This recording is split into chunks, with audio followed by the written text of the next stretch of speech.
What's going on, everybody at home? Thank you so much for tuning in. Whether you're watching this live or after the fact, appreciate you all taking the time. And today's a very special one. Today's a very special one because we're going to take a trip back to the 80s. I was born in 1993, so, wasn't around for the 80s, but the 80s were like right in the rearview mirror. And I remember so much about what was obviously, brought to me, movies, music. Some of my favorite things in the world are from the 80s.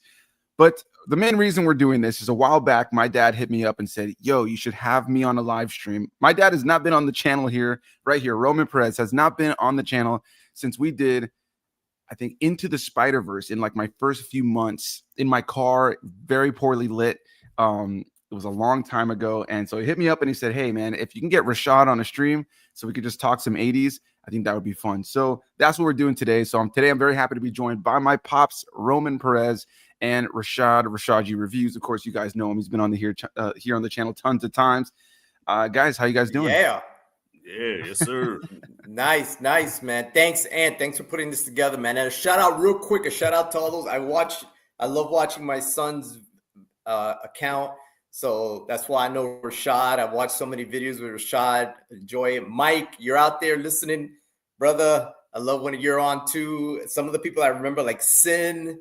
And what's Blacktastic? Is that his name? Blacktastic. I haven't seen him in something with you in a while, but that voice, bro, that guy needs to go get that voice in some kind of what's that called? Like radio or something, man. Radio, yeah. Voice. Yeah, like I'm jealous. Radio voice. And who's another one? D Movie Man? Oh, I love. Yeah, that guy has me cracking up. I'll be laughing. And Mike gets me laughing too, man. He's funny with his little British accent and all that. Yeah, Mike ain't seen shit. That's why it's funny. Yeah, him with his haven't seen Jaws and all that. Y'all, I know y'all must rag on him. Oh, all the time. It's a nonstop thing. There's times he just will flat out call me a bully, and it's funny because he's now since rectified that. He's seen Jaws because it's out for its 50th anniversary, and he you had commented on one of the videos saying that, oh yeah, how has Mike not seen Jaws? So I showed him that screenshot. He goes, both of you guys are bullies. But yeah, we tease him for it all the time. Really quickly before we get into this, got a couple comments already. My uncle popping in here, Alexander Pereira. He said he can't watch, but said this is great, and then he'll hear about it from my dad later on. All right, what's up, Sin popped in here to say hello, and when you mentioned her, she said, "Oh, hey, Daddy Perez." They got Mike popped in here as well, the true legend, the Jedi Master, Mr. Perez, Giano Joel. Joe. Yeah, the guy behind all the music Jesse here on James. my channel. Oh my gosh, I love Jesse. Nice. Jesse, what's up, Jess? Yes, sir. Yeah, he's popping in here to show some love. So yeah, this is gonna be a lot of fun, guys. So yeah, like I said in the intro there, I was born in '93, but man, my favorite things are from the '80s, man. And really, bro, really, you know what I'm saying? Roman, I don't know if you be catching the shade, man, but Perez always likes to dig in the fact that he's a lot younger than I am. You know what I'm saying? No. All the time. But man, one thing, and that's why I love what my son does, and I gotta say, but the best part, and me and Anthony, we have our little thread where we leave messages back and forth talking about the movie, my opinion about this, and he gives me his opinions about movies and all that. But man, I love that I can talk old school with my son, and he's there. He even though he didn't live it, I wish he lived it, because like you said, like Rashad, you can attest to this. Man, it was a different time. It was a way different time. A different time going to the movies. I talking about Jaws. I saw Jaws in the theater. Man, I was a jit, man. And my cousin took me in New York. I was spending the summer. My cousins took me. I saw Jaws, had nightmares, straight up. I saw Jaws 2 with my mom, and I threw up popcorn that night, having a nightmare. Oh, wow. Yeah, bro, getting bit. Felt like I got bit. and they did a good man. That's the thing about what Spielberg has done in his career is that he has made a way to say you believe, like you got scared. Like if he wanted to get you scared of sharks, bro, he did a good job. Mission accomplished. Yeah. Entire generation, you know. Facts. I would say still to this day, man. I mean, sharks are my biggest fear of all time, and Jaws is a huge reason for that for sure. But I mean, it's also, you know, quite frankly, probably still the best shark movie ever made. We've had so many shark movies since then, and like just never been able to capture what that movie was about. Because, you know, funny enough is that they make the shark too present, so then it becomes like a deep blue sea where it's like too like cartoony. And it's like part of what made that movie scary was like the lack of the shark, you know, like when you get to that final bit, that's what really works. But yeah, guys, so this is going to be fun. I want to go really quickly one by one. And yeah, just a quick like intro to the 80s for you guys. You know, how old were you throughout the 80s? You know, what are some of your fondest memories? Obviously, the two of you guys are like a little bit like, I think Dad, you're like 10 or so, maybe like 11, 12 years older than Rashad. Rashad, you said just you're 47? No, I just turned 46, man. 46. You know what you're doing. My bad. You know what you're doing, man. My bad. You know I just turned 46. All right, so my dad's a little bit older than Rashad is the point I'm trying to make here. So obviously the experience was probably slightly different. So with that said, Rashad, we'll start with you. You know, quick thoughts, man. Like, what do you remember about the 80s, kind of the age range you were in? You know, what were some of the things that you were consuming, some of those things that kind of just like are imprinted in who you are today? Well, in the early 80s, I was a baby. So I was born in 79. So 80, 81, 82 is all a blur because I was in diapers and pull-ups and shit. So I don't remember much about the early 80s. So my earliest memory of my life that I can recall was my pops taking me to see Return of the Jedi when it first released. And I remember waiting in the long ass line.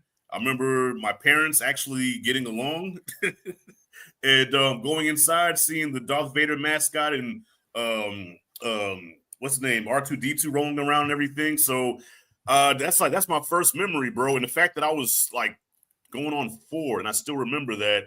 And I even remember the crowd applauding, like standing ovation when Vader threw the Emperor over the ledge and killed him. And everybody stood up and started clapping. And from that moment, I was like an addict. I was hooked. I needed my fix. I was just in love with movies after that. And my pops took me to the video store like religiously, and we just got everything. So I've seen like Clint Eastwood movies, Charles Bronson, Against My Will, James Bond, you know what I'm saying? Everything. So yeah, the 80s was from 83 on was very special. Nice. That's awesome, man. I'll always love it. I think there's a few of us who are first like theatrical experience that we can remember. I think it was you, me, Mike, and a couple others. Is Star Wars, man. Like for me, it was 6 years old. The Phantom Menace. Technically, like my parents had taken me to see like The Lion King and those other movies, but I don't remember any of that. The first one I remember that I'm sentient of was 1999 with The Phantom Menace. So it's funny that Star Wars kind of has that. What about you, Pops? Like, obviously, I've talked to you about the 80s tons of times, but for the audience listening, for Rashad, like, you know, what was that time like for you? Obviously, you're a little bit older than Rashad in that time, so you can remember some of those earlier years. You know, that jump from the 70s to the 80s. Of course, you were there for like first Star Wars into Return of the Jedi, getting to see all that kind of play out. So that's one of the things I envy the most. Like when people always ask me, like, what's one thing you wish you could have seen? For me, it was like that time of Star Wars being introduced. But outside of that, of course, for anybody who doesn't know, my dad is like Rambo, Rocky, and you know, Sylvester, Arnold, like all those guys. That's my dad's stuff. So yeah. Anyway, go ahead, Dad. I want to hear your piece on the 80s for you. I mean, I obviously. Thanks, Ant. Obviously, I could go back to the late 70s. Being, you know, I was born in 68, so I got a lot of memories in the 70s, going to see Jaws and the original Star Wars. You know, and you know what's funny is I don't have a memory of seeing Empire Strikes Back in the theater. If I did it, I just don't have a memory of seeing Empire Strikes Back in the theater. Wow. But then of course. Fast forward to Return of Jedi, and that was like, oh, that was like the movie, right? So I saw, early. But if you start, like if I, my memories going into the very early 80s, going to the theater, I have a memory of seeing like Caddyshack, right? In New York, in the summer of New York, in the summers when I would go visit my cousins and oh my God, cracking up in the aisle. The whole theater was cracking up seeing Caddyshack. Then like Rocky 3, going to see Rocky 3, because at that point I had seen Rocky and Rocky 2 either in TV or on video on early VHS. So the first Rocky in the theater was Rocky 3, believe it or not Rocky 2. But I love Rocky 2. Rocky 3 was at the theater, same thing. What you got? Who's that? You see it? Oh my God! Yeah, man. You don't know how many times I'll find a clip of the montage of him and Apollo running on the beach and all that. I love it. So Rocky 3, I saw it in the theater. I saw Poltergeist in the theater. I remember exactly where I was. I could tell you, I was looking over at my another cousin of mine in Miami and going like, "Oh, what's gonna happen next? What's gonna happen next?" Because And I'll stop here because I can keep going on a list, but I'll stop here and let Anthony go. But the one memorable, and I tell this to Anthony, when the original Nightmare on Elm Street came out, it was a real horror. It was a horror. It was scary. You were freaked out, and then as you well know, it kind of took a little turn in the next one and the third one. And, where it was sort of like, it got a little funny with the one-liners and the jokes. But I always tell Anthony, the original Johnny Depp, that one was a real scary movie. And I saw that one. I saw that in the theater too. I could keep going. No, I didn't see Elm Street until I got a lot. Well, I was probably about 9 when I saw the first one because my father sheltered me from a lot of horror movies. Like I think the only horror movie he showed me was American Werewolf in London, and it freaked me out. Well, he just showed me the transformation scene, and I couldn't handle it. So he kept me away from horror movies. So I didn't see the original Elm Street till I was like 8 or 9 years old, and then I watched the rest of them. Like you said, as time went on, Freddie became like a stand-up comedian, But that first one, he ain't played around. Freddie ain't played around that first movie. I think that third one was pretty. It was kind of serious with the kids and the third one was in the Dream Warriors. Yeah, I got that poster. I got that poster too. No, man. Yeah. Oh man, that's awesome. Yeah. And it kind of went along the line because what's her name came back, Nancy, right? Yeah, Heather Langenkamp. Yeah, she came back because she wasn't in the second one, and then she came back, and they kind of went back to a little serious, even though he was kicking the one-liners already. But then after that one, it just became a comedy after that. I have a confession to make. I actually cried at the end of Elm Street 3 because I had a major crush on Nancy. And spoiler, when Freddie killed her, I wasn't like boohoo crying, but I had tears.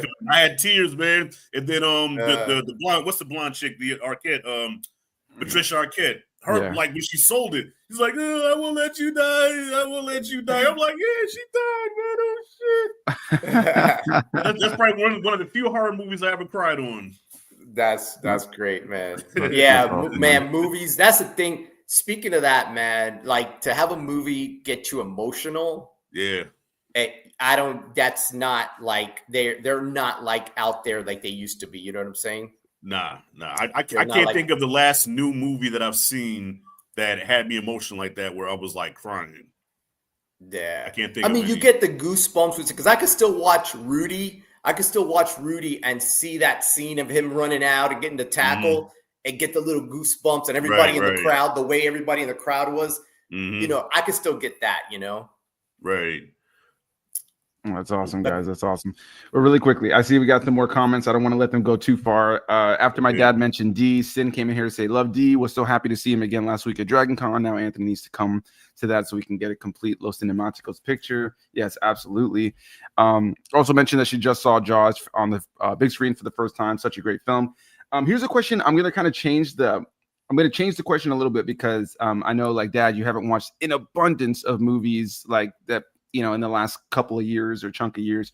But Mike asked, what is a movie set or that came out in the last 5 to 10 years that is set in the 80s that you think did a terrible job of the 80s? So in general, is there any movies that come to mind maybe that just you guys have seen that are set in the 80s that just like, you're like, oh, they just did not capture that time well?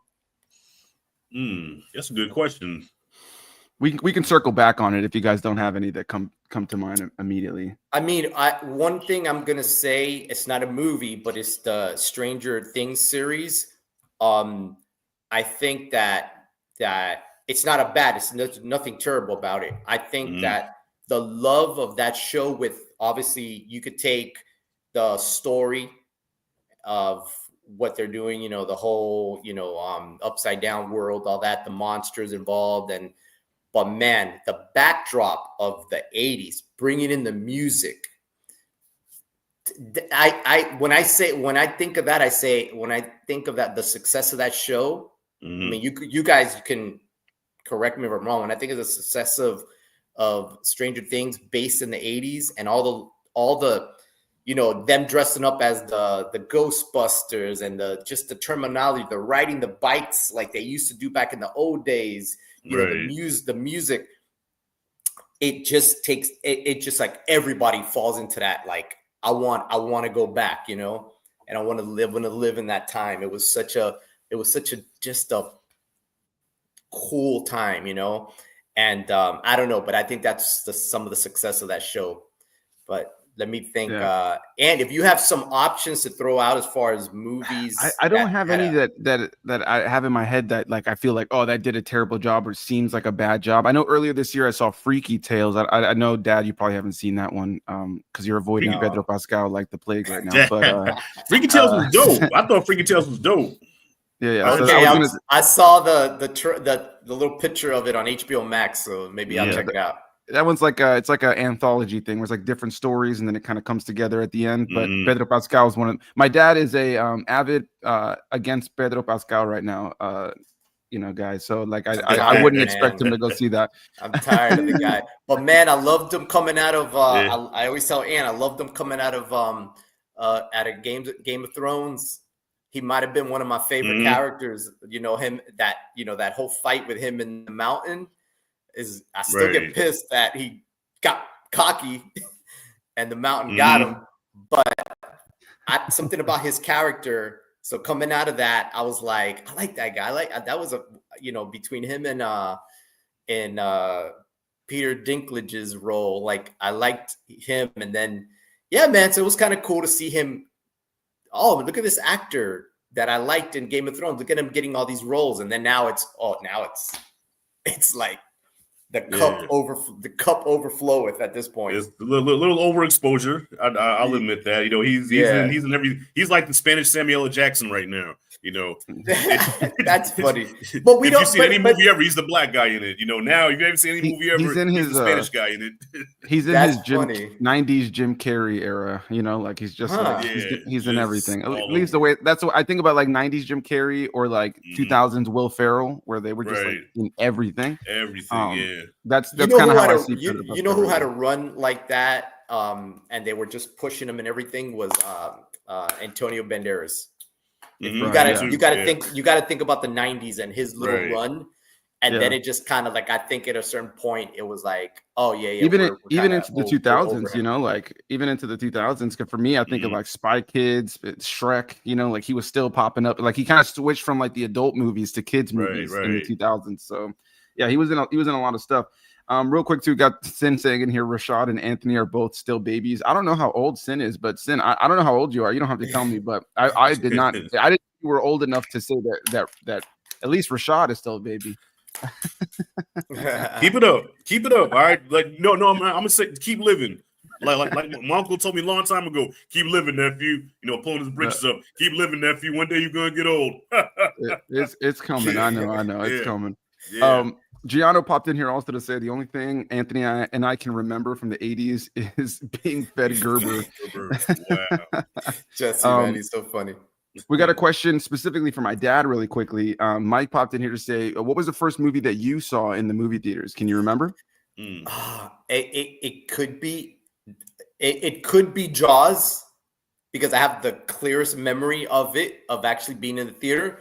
But like I have these very kind of weird memories of like my mom taking me to the drive-in theater and I'm in the back seat, but I just don't know what I'm watching. I don't know. So I don't, it's kind of like I could remember being in the back seat of a car in the drive-in theater at a certain point, but I don't remember 100% what I was watching. But I would have to say, man, it could be Jaws, because Jaws was such a clear one. I remember going to the theater. I remember getting home, back to my cousin's house. I could remember having the nightmares. So let's stay with Jaws, and then Mike's probably like, oh, of all movies, of all the movies. He also popped in here. No, go ahead. Sorry. I was going to say, Roman, you mentioned the drive-in. That's another thing I miss from the 80s is the drive-in experience, man. And I think that the closest drive-in around here is probably like 30 miles away. Like, they're like obsolete pretty much now, man. But, man, I still love going to the drive-in. They were the thing, man. They were a thing back in the – that's the thing about it. It was just like it just seemed simple. Like I think you'd go to a drive-in today if it became a normal. I just think there would be no respect for others, and it'd just be a different thing today than it was back in the day, Yeah, I mean, even if it was a bad movie, even if you was watching a bad movie, just the experience of going with your family. So I saw Superman 4, The Quest for Peace, at the drive-in. One of the dumbest movies ever made, right? But the experience was dope because my aunt had a big-ass station wagon, right? It was about like 7 kids, all my cousins. So 5 of us are on top of the station wagon with the blanket and snacks and stuff. On top of it, laying down, watching it. And then my younger cousin was in the car with my aunt. And we're just sitting there eating snacks, fucking around, watching this movie. That's great. I love it. And we had a ball, man. We had a great time. That was like 80, 88. What was that? 87. That was summer 87. Summer 87. Okay, good. Good. You remember? Yeah. I kind of lost track because I just remember after the Richard Pryor one. Oh gosh. So what was that? 3? That was 3. Yeah. Right. The Richard Pryor one, and that's another thing. They were putting Richard Pryor in. They were trying to shove him into things too in the 80s. But to not, the difference between him and Pedro Pascal is you wanted to see Richard Pryor. Like well, Richard. What killed Richard really was Eddie. They try to make Richard, the new movie star, and then Eddie Murphy comes, and Eddie, kind of like so. Right. Richard still owned the stage as far as comedy, but Eddie was the true movie star, and Richard was like, "Go away, okay, we got Eddie now." because you had Eddie Eddie came in. I saw 48 Hours at the theater. By the way, I saw 48 Hours at the theater. Nice. I saw Golden Child at the theater. So I do have a memory of seeing Stir Crazy with him and Richard Pryor and Gene Wilder. I saw that at the theater. I have a memory of being at the theater to see that. And then, but you had those movies that Richard Pryor, like it was Bustin' Loose, I think. It was, Bustin' Loose. That's my movie. Yeah. What do you call it? Stir Crazy. Stir Crazy, the toy. The toy. All right. Yeah. Anthony, do you know the toy?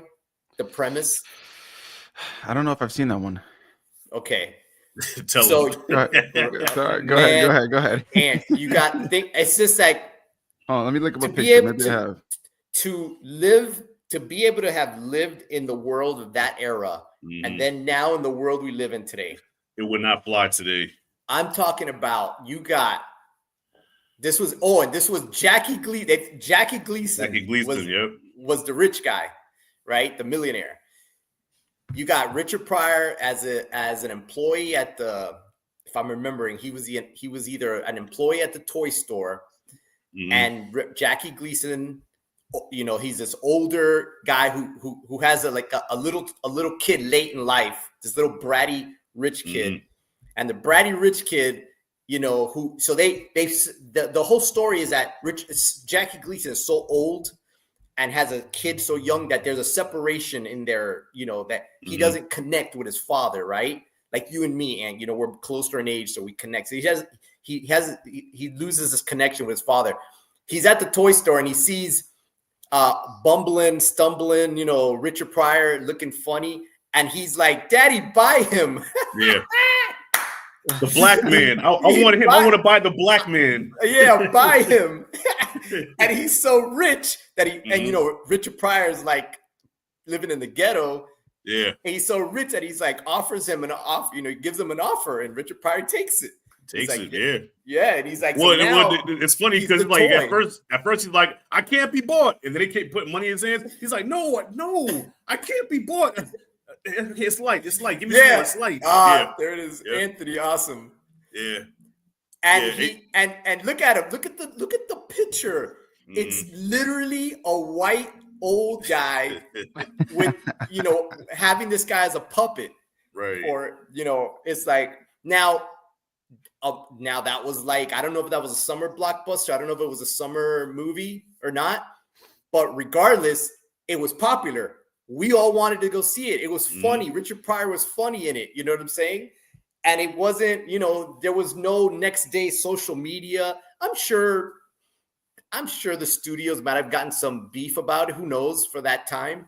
But still, that that would never fly today, because they won't let it play out as a comedy, because at the end, you got a redemption part of the story. Right. Where it's like, he the little boy realizes like, hey man, this is not a toy, this is a guy. And he realizes it through the as the storyline goes into it towards the end. I don't remember all the details, but I do remember like there's a point where Richard Pryor says, yeah, I'm out. And then the little boy misses him and and realizes, oh, he's not a toy, he's somebody I had a connection with. They won't let that play out today. They won't let a movie like that go, because they won't let a storyline play itself out. And it's kind of like the era we're in. You know what I'm saying? Well, what's funny? Jackie Gleason's character's name was Master Bates. Yes. Yeah. I cannot. That's funny. And Jackie, that's funny. Yeah. And Jackie Gleason was just coming off of like the whole Smokey and the Bandit stuff, which was another one. Classic. Yeah, I love that movie. Yeah. What was his name? Buford T. Justice. Buford T. Justice. Yes, sir. Buford T. Justice. Anthony, have you ever watched any of the Smokey and the Bandits? I think the first one. Just the first one. Just the first first one. Was the only one worth watching. Yeah, the other two, I didn't make it through two. I didn't even try to watch three. Listen, I will say this. I liked two a lot. Okay. And I liked two a lot. I loved the showdown in the desert with the trucks. Okay. I liked two. One was fun too, but I liked two. Just like Rocky and Rocky 2. I like two. I like Rocky 2. But I like Rocky, but I like Rocky 2. Hey, right. Trivia for you, Rashad. Okay. To start off the entire Rocky saga, what's the very first image in the very first Rocky? What's the first thing you see? Oh, Jesus. A picture of Jesus. That's my man. Yeah, oh, man. Yeah, I thought you were going to throw something harder than that, man. I didn't know if you would even get that. Yeah, bro. I love, bro. When I always think about it, I said the first image in the entire Rocky to start off all the way to Creed. The first image is Jesus Christ. Let me tell you something. I am such a Rocky fan. I had a whole hour and a half conversation yesterday with a friend of mine, and I was talking about if Drago would have came back right after Rocky beat him. Spoiler. And Drago, because remember, Drago was an amateur, right? He wasn't even a professional. He hasn't even reached his peak. So Rocky beat a rookie Drago. So if Drago would have been given another couple of years to develop as a fighter, and they had a rematch, could Rocky still have beat him? And we had a whole hour and a half conversation about that. I said Drago would have killed him in a rematch easily. Probably, yeah, probably. But it would have had to be. You couldn't have had that gap from 1985 you've had to make the next movie like 2 years like 2 later. or 3 years. Yeah. Yeah. Even then, just think about it when even though Rocky beat him, what do you say later on? Hey, that guy broke things and ain't never been fixed. And part 5 starts out with him trembling. I can't stop my hands from shaking, Adrian. I ain't never felt this before. Rocky was done. I swear, if they would have fought again, but see that's how much of a fan I am that I go deep into this shit or stuff that didn't even happen. Yeah, man. Yeah, I love. Did you? What was your opinion of all the Creed movies? Oh, I love all 3 of them. I love all 3 of them. Two is probably my least favorite, just because I think 2 dragged a little bit. You know what I mean? But I think the fights with Creed and Victor Drago were like top tier. You know, but the stuff in between was kind of putting me to sleep. And of course, I'm a big water bag. You know, I cry. Perez will tell you I cry a lot in movies, and people laugh at me about it. They're like, "You're nothing but a big teddy bear." I do not care. I cried when Rocky was reunited with his son after not seeing him in years, and he saw his grandson for the first time. I'm just that was really my face, man. Okay, yeah. All right. I cried like a baby. Mm-hmm. All right. Well, man, I for me in the whole Rocky saga, I'd have to say was Mickey him crying over Mickey. Yes. Come on. Yes. Come on. Yes. Come on. We still gotta go. We gotta go to the circus. We're gonna do this. Come on. My God. You know, I wish there was a camera. I wish there was a camera in my living room to catch me and my kids watched it, right? So as I just got it right now. As I'm bawling, like, oh, Mickey, no. My daughter's over there like, I can't understand anything Rocky's saying. I said, because he's crying. I said, you try crying and talking at the same time. And she's like, Daddy, really? It's not that serious. And my son's laughing. He thinks it's funny. I'm like, what are you laughing at? He says, I can't understand what Rocky's saying. I'm like, you know what? Both of y'all kick rocks. Get out of my house. And I love whenever they thought, hey, when we were gonna do part 3, right? Like you know, when Stallone was putting that together, that I love, because there is when Mickey is letting him have it remember when Mickey was in the house and he was like yelling at him like, I said, we set up, some tomato cans, he was telling him, right. He's basically saying, I purposely set up tomato cans for you to beat him. Oh yeah. It's about 3 years. It's about they was handpicked. Right. Yeah. And then you start to realize they're telling you a little bit of some truth in the boxing world. Mm-hmm. But when Mickey says to him, he goes, you got civilized, bro.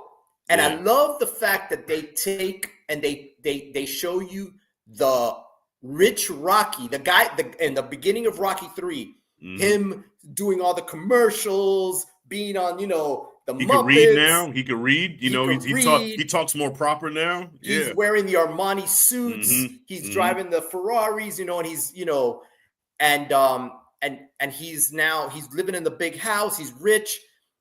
And now you're seeing that Rocky come into play. And I love how he sets that up, because at the end, he's like, you got to go back to your roots. That's what Apollo did.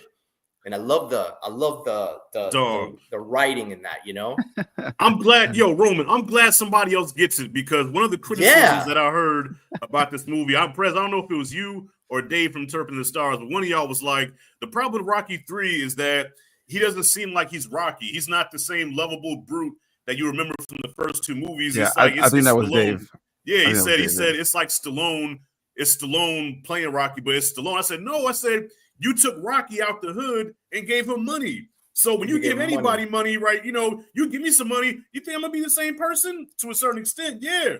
But I'm going to be a different person. There's no way you can get that much money and still be, hey, yo, you know what I mean? No, it's like, hey, I would like to, therefore, order a steak and potatoes. And, you talk more proper. Right. Yeah, but people criticize and saying that, the Rocky 3 lost the heart of the first 2 movies because he wasn't the same guy. Man, put $10 million in your hand. Tell me if you're going to be the same motherfucker. Yeah. Right. Yeah.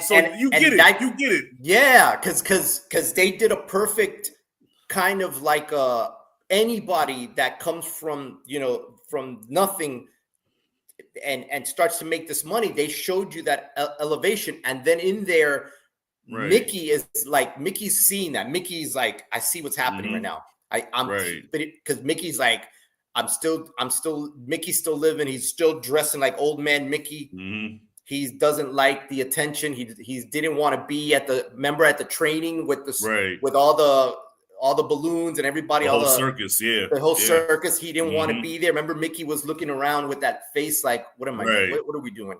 And he's boxing and he's kissing. The girls are kissing him, and it's like he's like, that's the way you train for Clubber. He ain't gonna kiss you. He's gonna kill you. He's gonna thank you.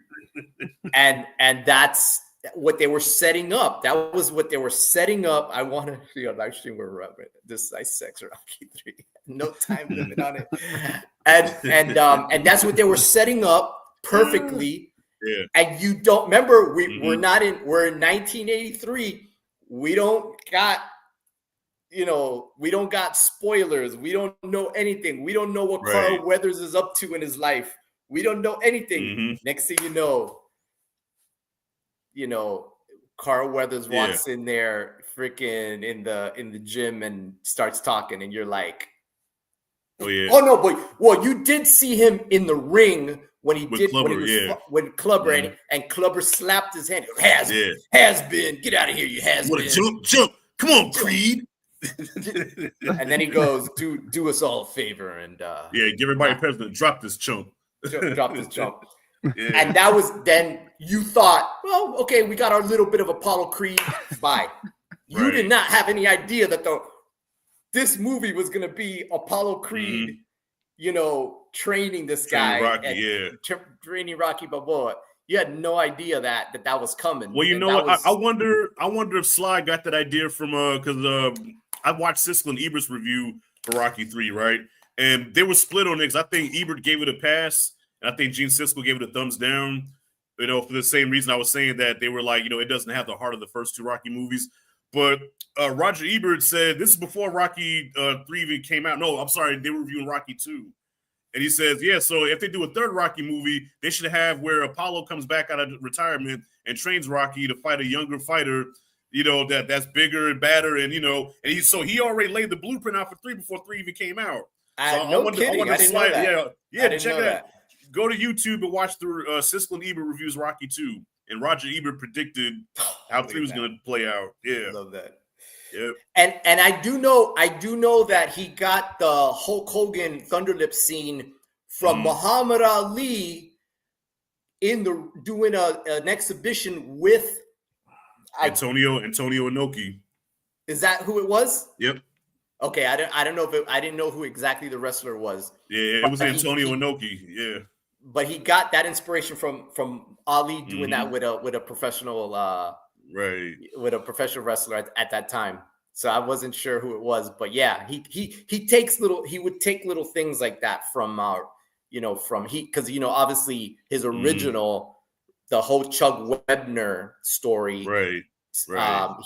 Ali was beaten on. That's apparently that's the origin of the story. Yeah, is him watching this unknown Chuck Webner guy, and he's like, this guy's standing 15 rounds with Muhammad Ali. You know what I'm saying? Right. Crazy. Only difference is Chuck Webner got knocked the fuck out, I think, in the last round. Did he? Okay, I thought he stood the whole time, but no, Ali. Well, because what happened? Okay, in real life in that fight, yes, he took Ali further than he was supposed to, but he pissed off Ali because he kept hitting him in the back of the head, and Ali kept telling the ref, "Hey, he's hitting me in the back of the head," and the ref wasn't listening. So Ali said, "Okay, all right," and he just pummeled this guy and knocked him out. I don't even think it went the distance. It went like 14 rounds, and Webner was out on his feet. He was done. But the inspiration was there.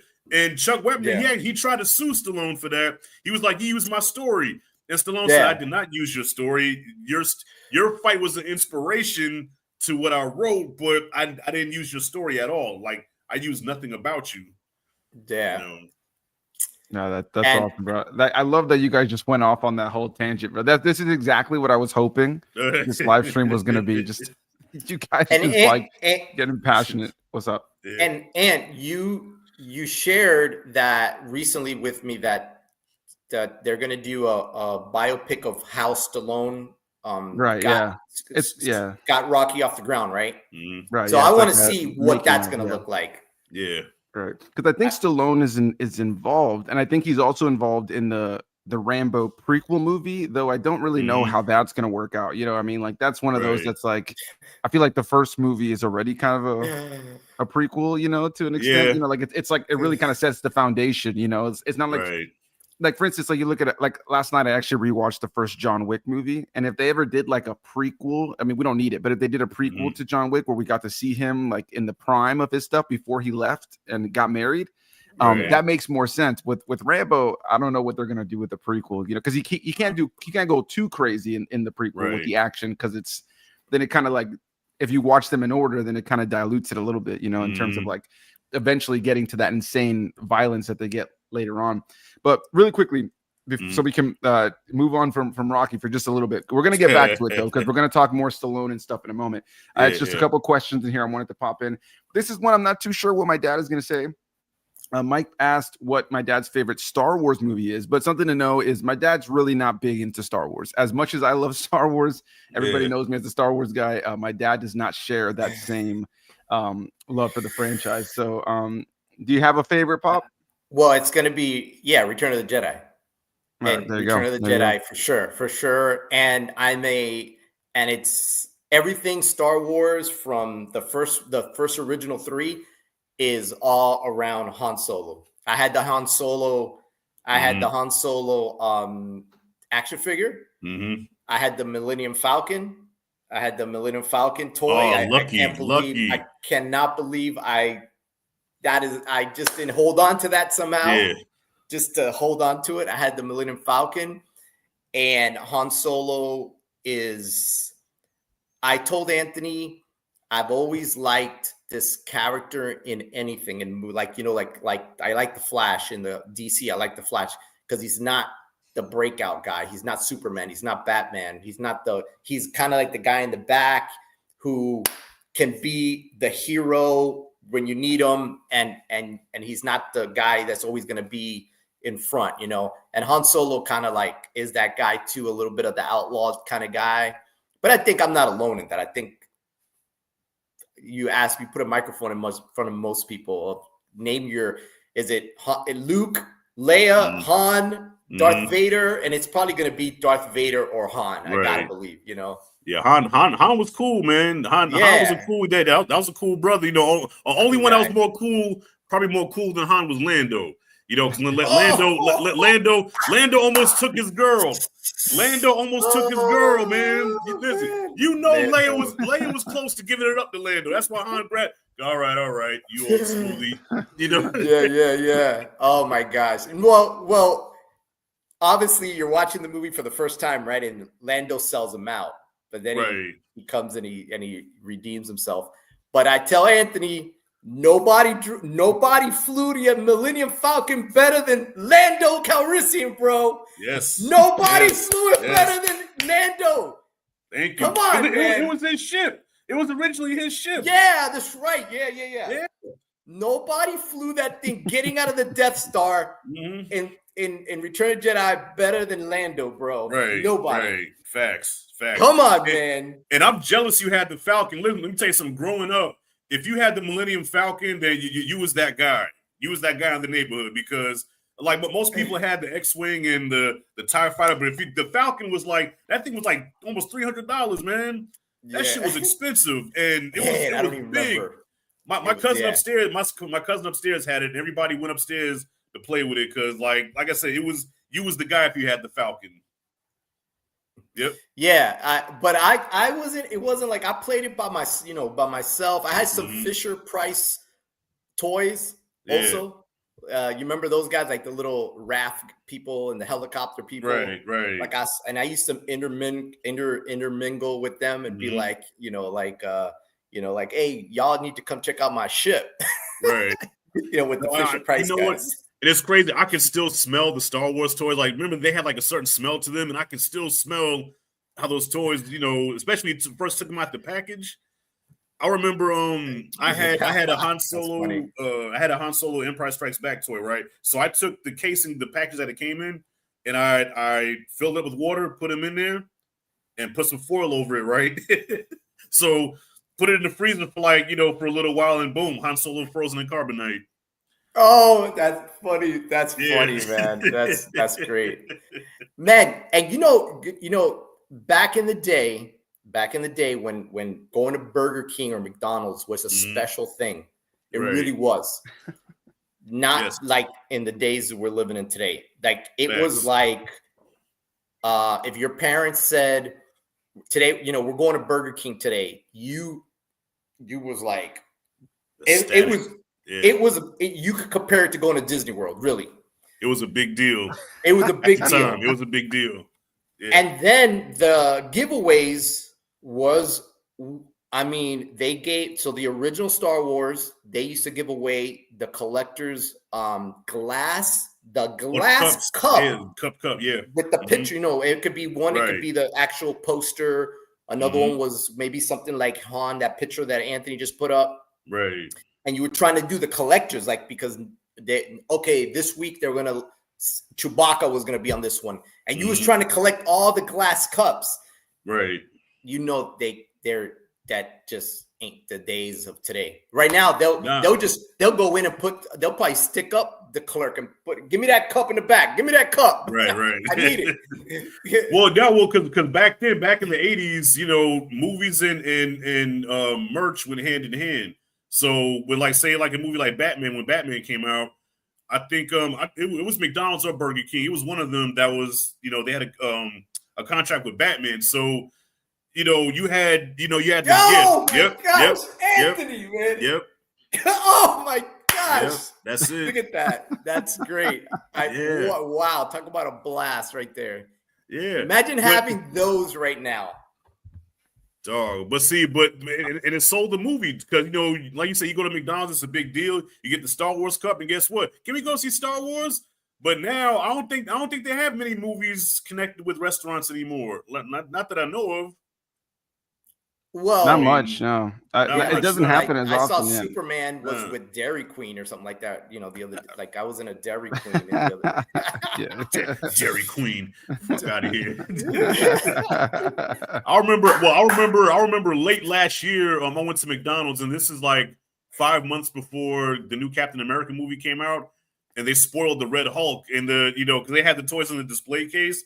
And I was like, did they just spoil the Red Hulk? And what are you doing? And nobody cared. Nobody went to go see it. Well, I guess it made a little bit of money. It didn't do great. It definitely didn't do great. Nah. Because right now, just to talk just a quick bit about the future, Anthony, I'm absolutely invested with Marvel 100%. So I can't tell you how much my algorithm gives me all those YouTube shorts about the breakdown of why did Thanos why did he wait to use the Infinity stones at this part of the why did he not rush to get all these and then they'll tell you, well, Odin had this ring, I had this stone, and blah blah blah, whatever. And I'm just watching those left and right. But at the same time, there's 1,000 speculations. Anthony, I send you a few of them here and there. Yeah. There's 1,000 speculations of what's to come for Doomsday.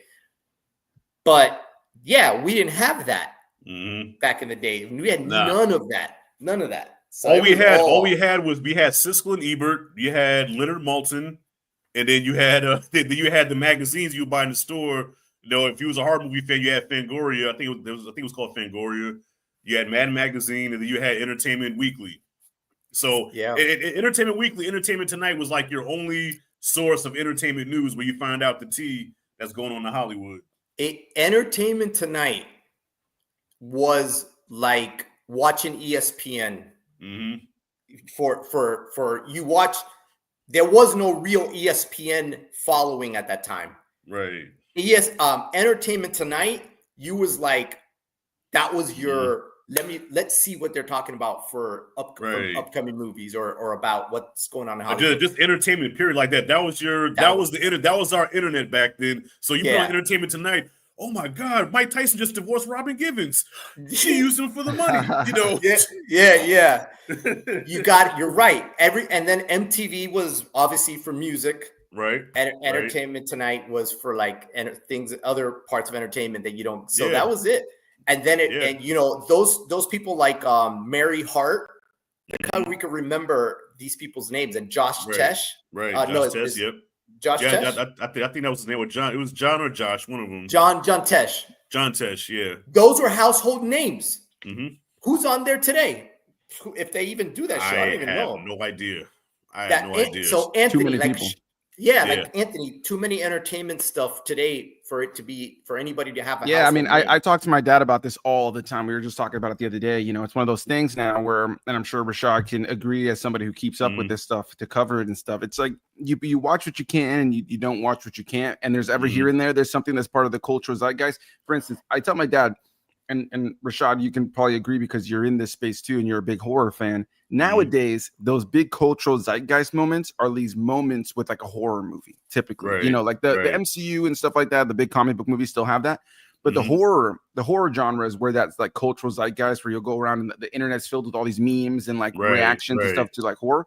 But you don't really have like what it was back in the day. And mind you, that was also because there was only so many movies that came out in theaters at one time that everybody was digesting. And now, I mean, every week, you know, I cover at least 2 or 3 movies a week of the new stuff. But man, every week there's 6, 7, 8, 9, 10, so many. You know, across all the different platforms, stuff going straight to VOD, little hidden gems. And like, if you only go see the big stuff, you know, it's going to be a hit or miss because sometimes it's like you never know if it's going to be good or not. And sometimes, depending on the studio, it may not be good. Right. But back in the day, there was like these cultural elements, you know, because everybody was watching the same thing. You come home to school, or you go to school the next day and be like, hey, who was watching that new show on whatever channel? Now it's like, bro, everybody's spending their nights differently. So it's one of those things where there's no cultural thing that's bringing everybody together in the same way. Right. Really quickly before we continue, got a couple comments that I want to tackle really quickly. Okay. Sin popped in here to ask if my dad got to see Terminator, and I guess both of you guys. Did you guys get to see Terminator in theater when that came out in '84? Absolutely, bro. Oh, yes, absolutely. Oh my gosh, man. Excuse me. Thank you. Because so I remember Arnold had just finished Conan. The Destroyer, Conan he did the Barbarian and then the Destroyer and then Terminator came out, I think, right? But I wasn't into those movies. Like I maybe watched them later. I just wasn't that much into those movies. So this just looked like it was going to be something kind of dumb, maybe in a bit, but I still went for it and watched it. And crazy to what it ended up being, to what it turned out to be, man. It was amazing. Let me tell you, one of those was great movies at the time. Did it? Terminator scared. I was 5, bro. I was 5, and my, like I said, my father, he would keep me from watching certain things, but you know, I was a devious little kid, so I was sneaking anyway when he wasn't watching. So I walked in on the scene where he was taking his eye out with the scalpel, and you just see him pulling the eye out. You see him split his arm in half, and I'm like, scared me to death. And I didn't realize, because I saw Conan the Destroyer first. I went to the movies to see Conan the Destroyer. So when I saw Terminator, I didn't realize that was the same guy. Okay. I didn't realize it was the same person, man. I thought it was a robot. That's practical right there. Some practical effects right there. Imagine seeing that at 5 years old. Man. For sure. No doubt. Yeah. If you're five, that's pretty scary for sure. Yeah, but my father was like, well, that's what your ass get. Next time sit down when I tell you to sit down. Yeah, man. That's crazy. You know, and then so we got the Terminator. So you got to think about where we were as young people enjoying the movies. We got the Terminator. Okay, fast forward, we move on. All of a sudden now we're going into the Alien sequels, right? Yeah. So we got Aliens came up next, which has obviously got Bill Paxton and Come on, help me out. Reese. Michael Bain. Michael Bain. Yeah. Michael Bain and Bill Paxton go over into Aliens, the sequel. Mm-hmm. You're like, bro, what did I just watch? I saw that the summer of 1986. Nice. 1986 Damn. in the That's theater what's up. in a two-plex. One of those old school two-plex. I remember. So I was telling my brother about that. I was saying back then you had the two-plex, and then I think the multiplex. The multiplex didn't come to like what 84, 85, right? Like they were already around, but they were already around. But for the most part, most of them were like a 2 or 3-plex. You know, I remember that. And that's man. You had Paul Reisner right there, and of course Sigourney, Lance Henriksen. Yep. Lance Henriksen, that guy did a horror. Anthony, see, that's why I wish Anthony. And it's my son, so he couldn't have been around in the 80s. But there was a movie, one of these horror movies that I know Ant would have loved from that time called Pumpkinhead. Do you remember that? Yes, classic. Do you remember? I've seen Pumpkinhead. That's a great movie. Okay. It's one of those that you just came across. You saw it. You went to the corner VHS store, and you're like, "What is this?" And then you see, oh, look, it's Bishop. It's Bishop from Aliens. And you're like, let me go peep it out. And you're like, man, then next thing you know, you were like, man, this is a good movie. It was good. All right, well, Roman, can you name a third movie that so Lance Henriksen, Julie Goldstein, the one that played Vasquez, and Bill Paxton. What's another movie that they appeared in together besides Aliens and the Terminator? There was a third one that dropped in 87. Oh, in 87. In 87? Mm-hmm. 87. It was another Aliens reunion. It was an Alien Terminator reunion, but this movie was directed by Catherine Bigelow, who is the wife of James Cameron at the time. Brother, you got me, man. Hold on, because I for a moment I was gonna jump and say Predator 2, but no, but Lance wasn't in that movie. I'll give you a hint. It was a rival to the Lost Boys.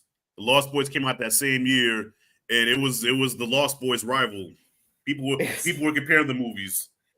That's it. What is that? What movie's that? Near Dark. What? Near Dark. You know, you got me, man. Look at that one? No, I don't know it. Oh wow! Nah, check that one out, man. Check that one out. It's not a conventional vampire movie. Okay, like it's a vampire movie, but then it's not. Like they have all the weaknesses and shit of a vampire, but they don't have like the fangs and bite people and shit. They're criminals. You know what I'm saying?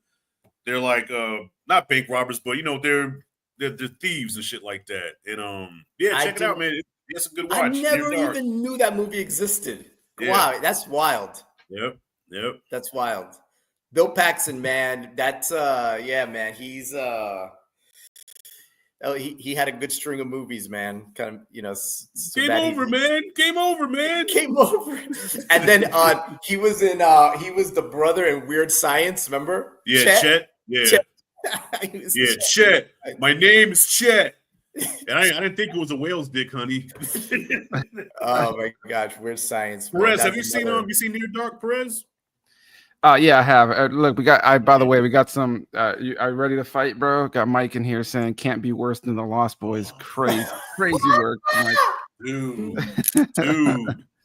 Mike. Oh my god. Bro, Mike. Mike's just an all-around hater, bro. All around hater, man. Oh my god! Now the one thing I'm gonna say about the Lost Boys that I could look back. Careful. There's one thing I could say about the Lost Boys, just on the looking back and saying that whenever they did the scenes with like Kiefer and his little crew, and they're like I think Alex Preston was one of them, right? He was Bill and Ted. Bill and Ted, yeah. Bill and Ted, and then those other. Whenever they did those scenes and they're coming around, they always like come in, zoom in on them, or they're coming over the hilltop, and they just over the top. Just there you go, glam, the glam shots, the glam hair, the they just did that whole like, we're gonna make these guys just look like the beauty queens of vampires, you know? Man, let me tell you something. I love that movie so much. I wanted to be the fifth Lost Boy. Okay, I wanted to be the first black. I wanted to be the first black Lost Boy, man. That's how cool. That's how cool I thought they were, man. They were cool. They were cool. But you look back, if you could look back now and laugh a little bit about it, you know, like right there. Look at that right there. And that's the only downside. But I love the other parts of the movie where Corey Michael Feldman and his little boys were reading comic books and figuring out how to kill vampires and all that. I love that about the movie.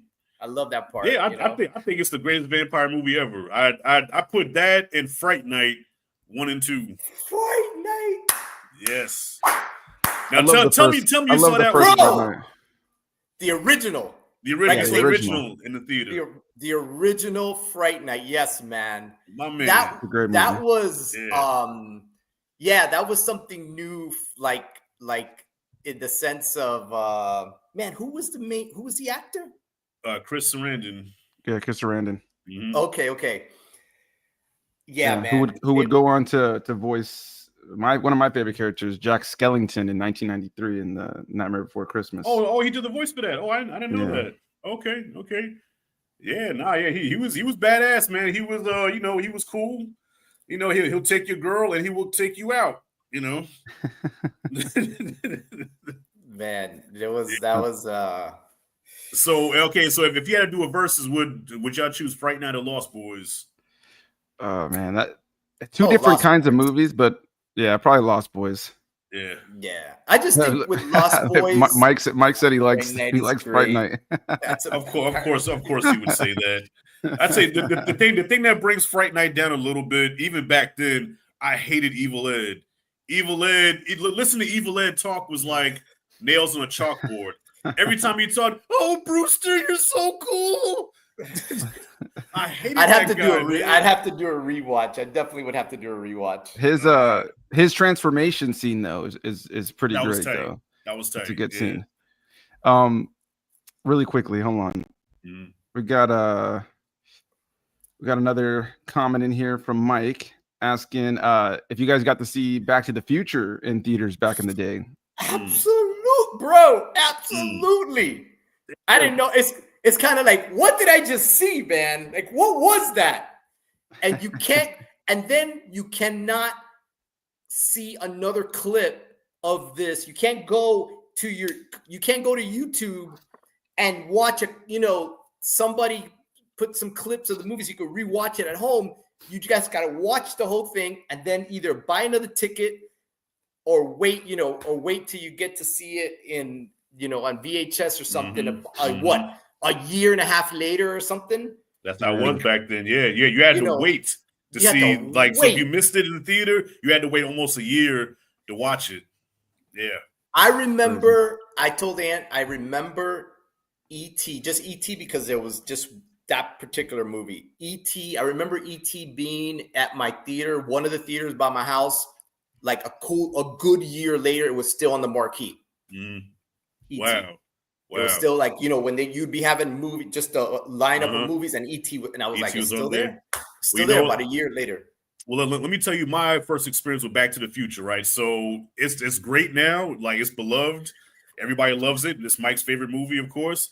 I didn't get to see it in the theater. My dad brought it home from the local video store, right? So my pops had this thing where he would call the video store while he was at work. And because at the time, now, unlike Blockbuster, where Blockbuster would have like 1,000 copies of one movie, at the time, the little mom and pop video stores, you probably had 3 copies of one movie. Yeah. Big movie, right? So he would call and be like, "Hey, do you have Back to the Future? Okay, hold it for me. I'll be there after work." And he would drive from work, go to the video store, bring it back home, right? So when he popped it on, and when I first saw Michael J. Fox, I said, "Alex Keaton from Family Ties?" I said, "I don't want to see this," because that's where I knew Michael J. Fox from his Family Ties. Oh, that's funny. I said, I don't want to see this. I said, this is gonna be corny, man. So Back to the Future was one of those movies where it won me over the more I watched, as the movie went on, right? I'm like, by the end, I said, this is the greatest movie I've ever seen. By the time, like when I saw the flying car come up and then, fly to the screen, I said, this is the greatest movie I've ever seen. I recently, this right here of him playing Chuck Berry's, what's the song? Go, Johnny, go. Go, Johnny, go. Johnny Be Good. I played this, like I looked this up a few months ago, just random, just like I just want to rewatch this scene right here of him playing that, Right. Hey Chuck, it's your cousin Marvin. Marvin. It's your cousin Marvin. Marvin Berry. That new sound you're looking for? Well, here it is. I just showed my son this recently for the first time. I showed my son Back to the Future. I think it was last Thursday or Wednesday. And he loved it. He dug it. He says he wants to see the other ones. I said, nah, we're good. Don't tell Mike that. I said, one is the only one you need to see, man. I'm sorry. I wasn't a fan of 2, and 3 put me to sleep. I couldn't get through 3. I could do the other ones. They're obviously, they're not part 1, but I could do 2 and 3. I could do 2 and 3. All right. But all right, real quick. I'm gonna pivot the conversation a little bit because we've been talking about them in general. We've jumped around a bunch of different movies.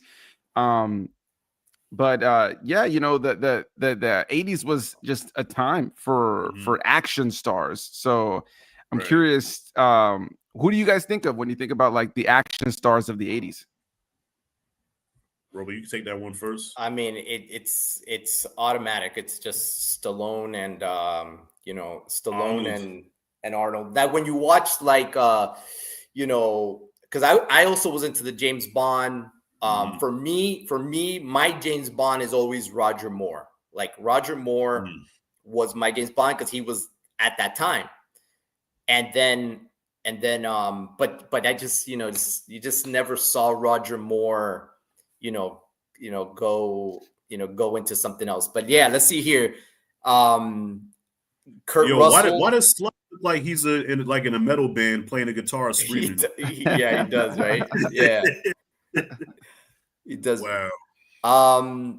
Mel Gibson, it's kind of tough because Mel Gibson was he got really, really, really popular. He popped off with Lethal Weapon, but we already knew him as Mad Max. Right, the Road Warrior. Yeah. The Road and the Road Warrior. And we kind of knew him, but I mean, I'm just trying to think. I think that when he did Lethal Weapon, what happened with Lethal Weapon was this. He comes on Lethal Weapon. He's got the long hair. He's in a peak, good-looking stage of his life, super peak. And they just took advantage of that. Said plaster this dude in everything because of his looks.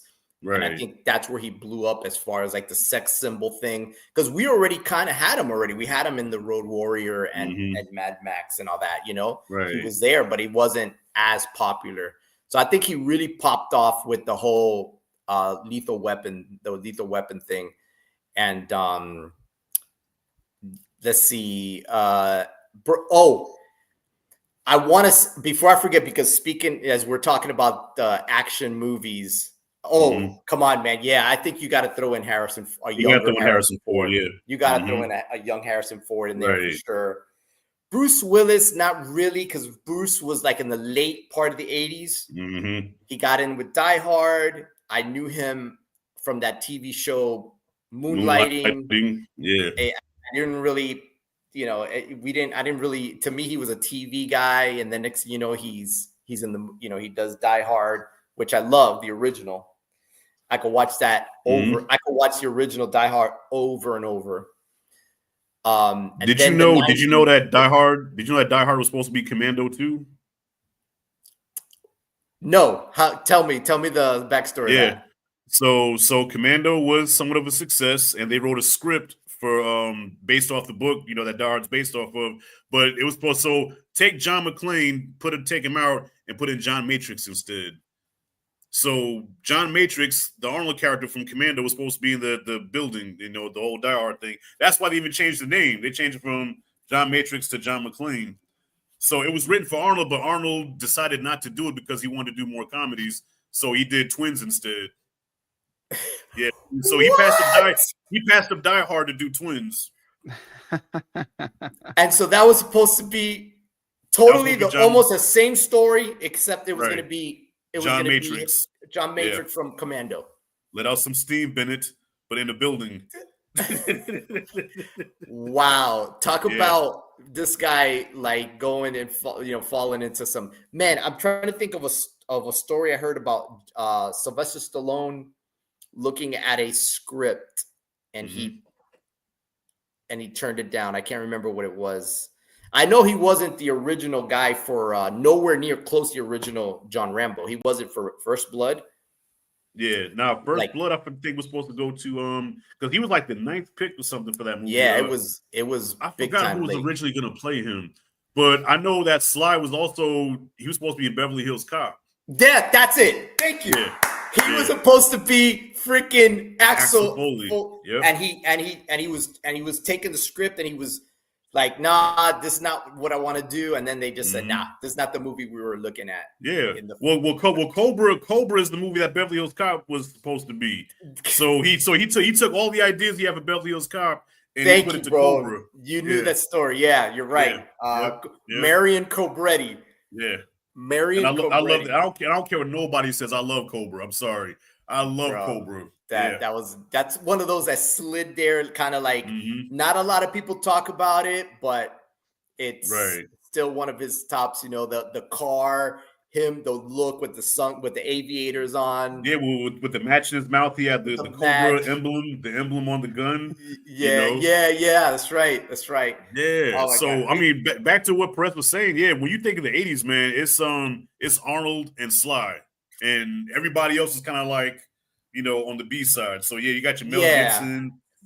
I mean, Harrison Ford. Like, okay, you could say he was one of the top actors of the '80s, but as far as action star, because he only did those 3 movies. You know what I'm saying? The Indiana Jones. Who do you guys think is somebody who's like maybe like they tried their hardest, but like the worst action star of the '80s, or somebody who was like the cheesiest, like a Jean-Claude Van Damme or like Chuck Norris or something like that. Chuck Norris.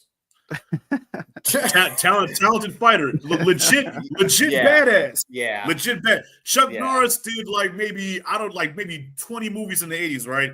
Yeah. Only movie I liked of his was Lone Wolf McQuade.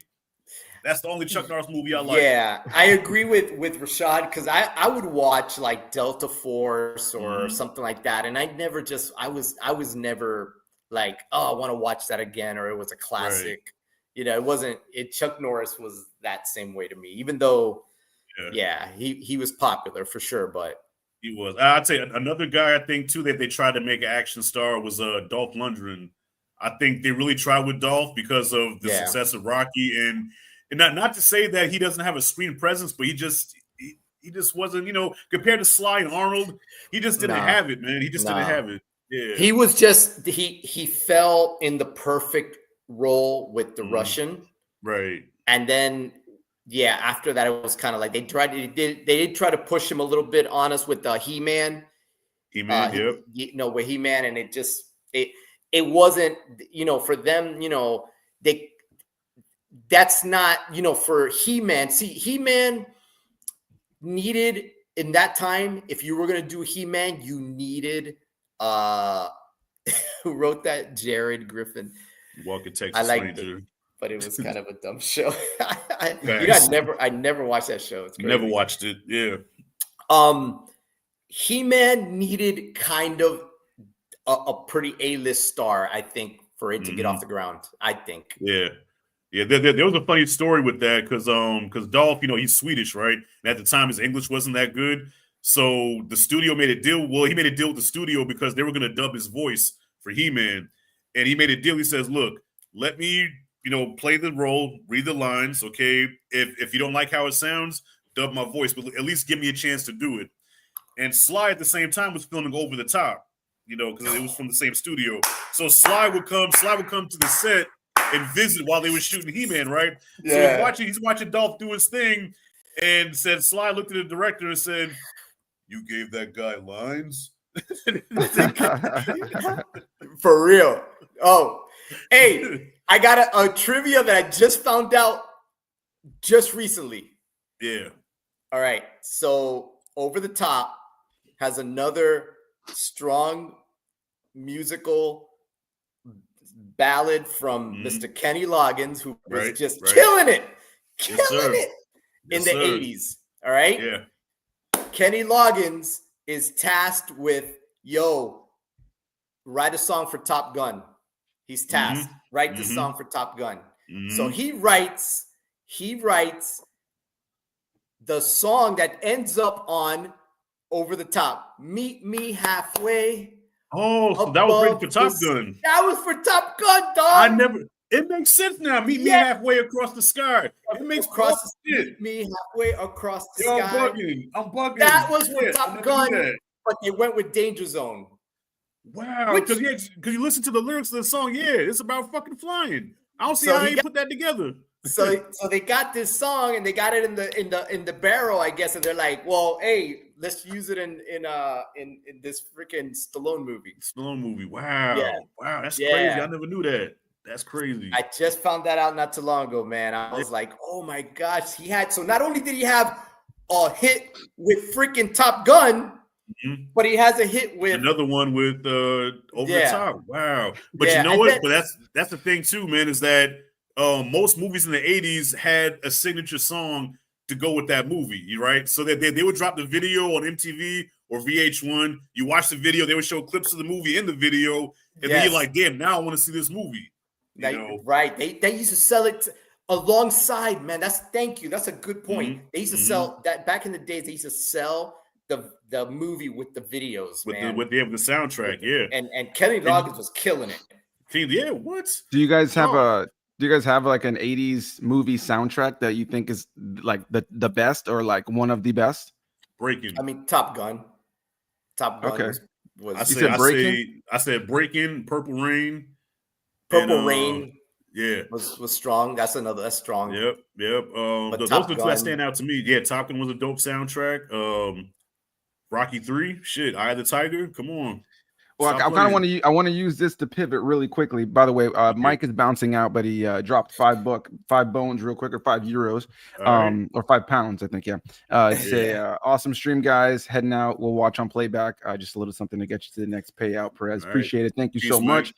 All right. So Mike. yeah, really quickly, since we were already kind of talking about music there with Kenny Loggins, and now we're talking about the other stuff. I kind of want to like pivot a little bit from movies and kind of talk about 80s music. So what was like, what do you guys think about 80s music? Who were some of those standouts for you at the time?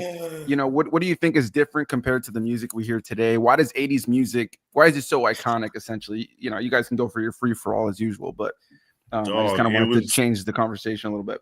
Well, dog, because the 80s brought so much originality. I mean, everybody was different. Like you listen to stuff now, everything now sounds so similar. You know what I'm saying? Like, if there's a trend that's set, everybody has to follow that same sound and trend and cadence or whatever. But back then, everybody had their own unique thing. Like, so you have Prince, you have Michael Jackson, two totally different sounds, two totally different artists, but both of them was killing it. You know what I'm saying? Right. And even like, and that was the emergence of hip hop. Also, when hip hop first really started coming up, back when it was pure before it became whatever this shit is now.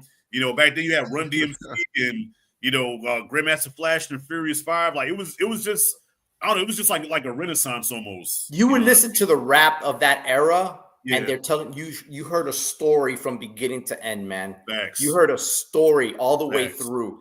Facts. I mean, I later on in the late 80s, I got really big into hip hop in the late 80s, real big. So like, there's a lot of like things where people, people will be like, today, I'll listen to. Do you know that channel DJ Vlad?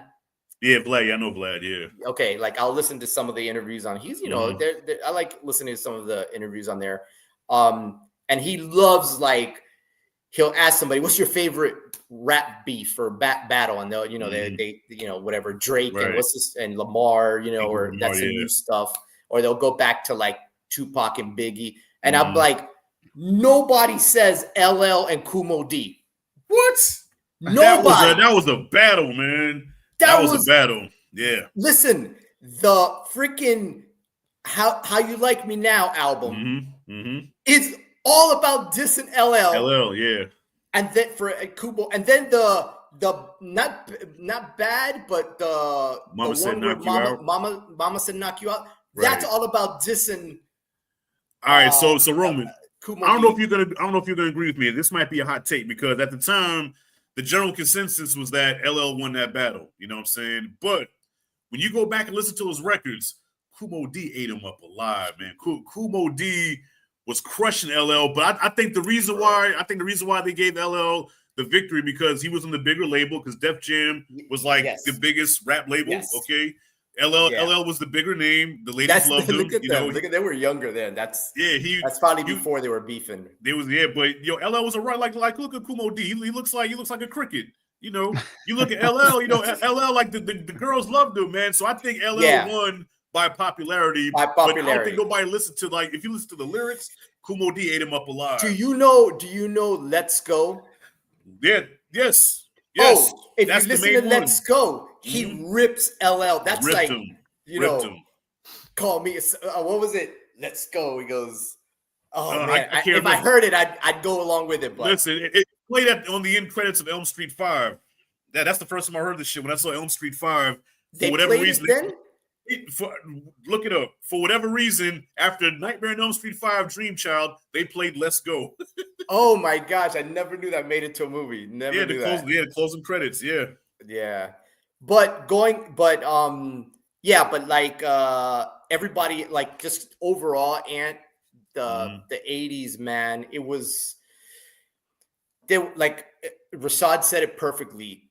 Everything was original. Like, yes, we watched Michael Jackson perform with his brothers, but then he got out of he became Michael Jackson. Right. That, everything, Thriller album and the popularity of that album that year, 84 with Prince, like you bet, because Prince was Purple Rain was 84.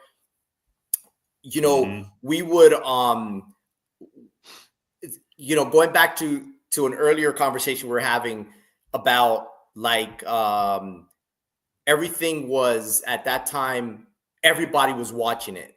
So like I remember clearly, I guess, I don't know if Friday Night Videos, they must have gotten the contract to air Thriller like live, like MTV didn't get it, but MTV was the big daddy. But I guess Friday Night Videos on NBC must have been like, we're gonna drop some loot towards, maybe, I don't know what contract they had with, with the record label or whoever was doing the video. And they were going to air the world premiere of Thriller on Friday Night Videos. So it's kind of like you're sitting there, 11 o'clock or PM or whatever it was, or after the news. It was going to come on after the news, the local news. And you're waiting, and that I wasn't alone. You got to, how much of America was sitting there in front of the TV watching NBC waiting to see Thriller? You know what I'm saying? For the first time ever. And game. Yeah. It was like a movie. It was a movie. And you had John Landis, who was a Hollywood director, directing this video. Right. And I was gonna say, I think Thriller is also like the most rented. The making of Thriller, because remember they had the making of Thriller video, and then you had Thriller that played right after. Well, I think they played the video first, and then the making of Thriller. And I think you can look it up. I think to this day it's the most rented VHS tape of all time. I think. What was the making of Thriller? The making of Thriller, yeah. Oh, okay. Yeah, man. Like, and we never saw anything like this. Right. Now we live in a time today, everybody wants to duplicate that something. They're gonna, you watch shows or movies or what do they, let's do the Thriller dance and dress like zombies or something because they're getting it from this. You want to hear a funny story? I was about 4 years old. Uncle Shy got a story. I was either pre-K or kindergarten. I was the biggest Michael Jackson fan. My dad got me that jacket. All right. I had the jacket. I had some red sweatpants. Okay. And I used to like take my socks and I would tuck my pants into the sock so it would look like that. And the school I went to was mostly white school. It was like mostly white and Italian kids. Like I was like one of the only black kids in the class. So one of my classmates is Long Island, right? Long Island, yep, Lawrence, New York. My boy Chad was having a birthday party, right? He lives in a nice Jewish neighborhood, nice Jewish house. My father brings me to this kid's house, right? So we go from our little hood spot in Inwood, and we go to Atlantic Beach, and this like Fresh Prince of Bel-Air house, man, huge. Yeah, all the kids are outside waiting.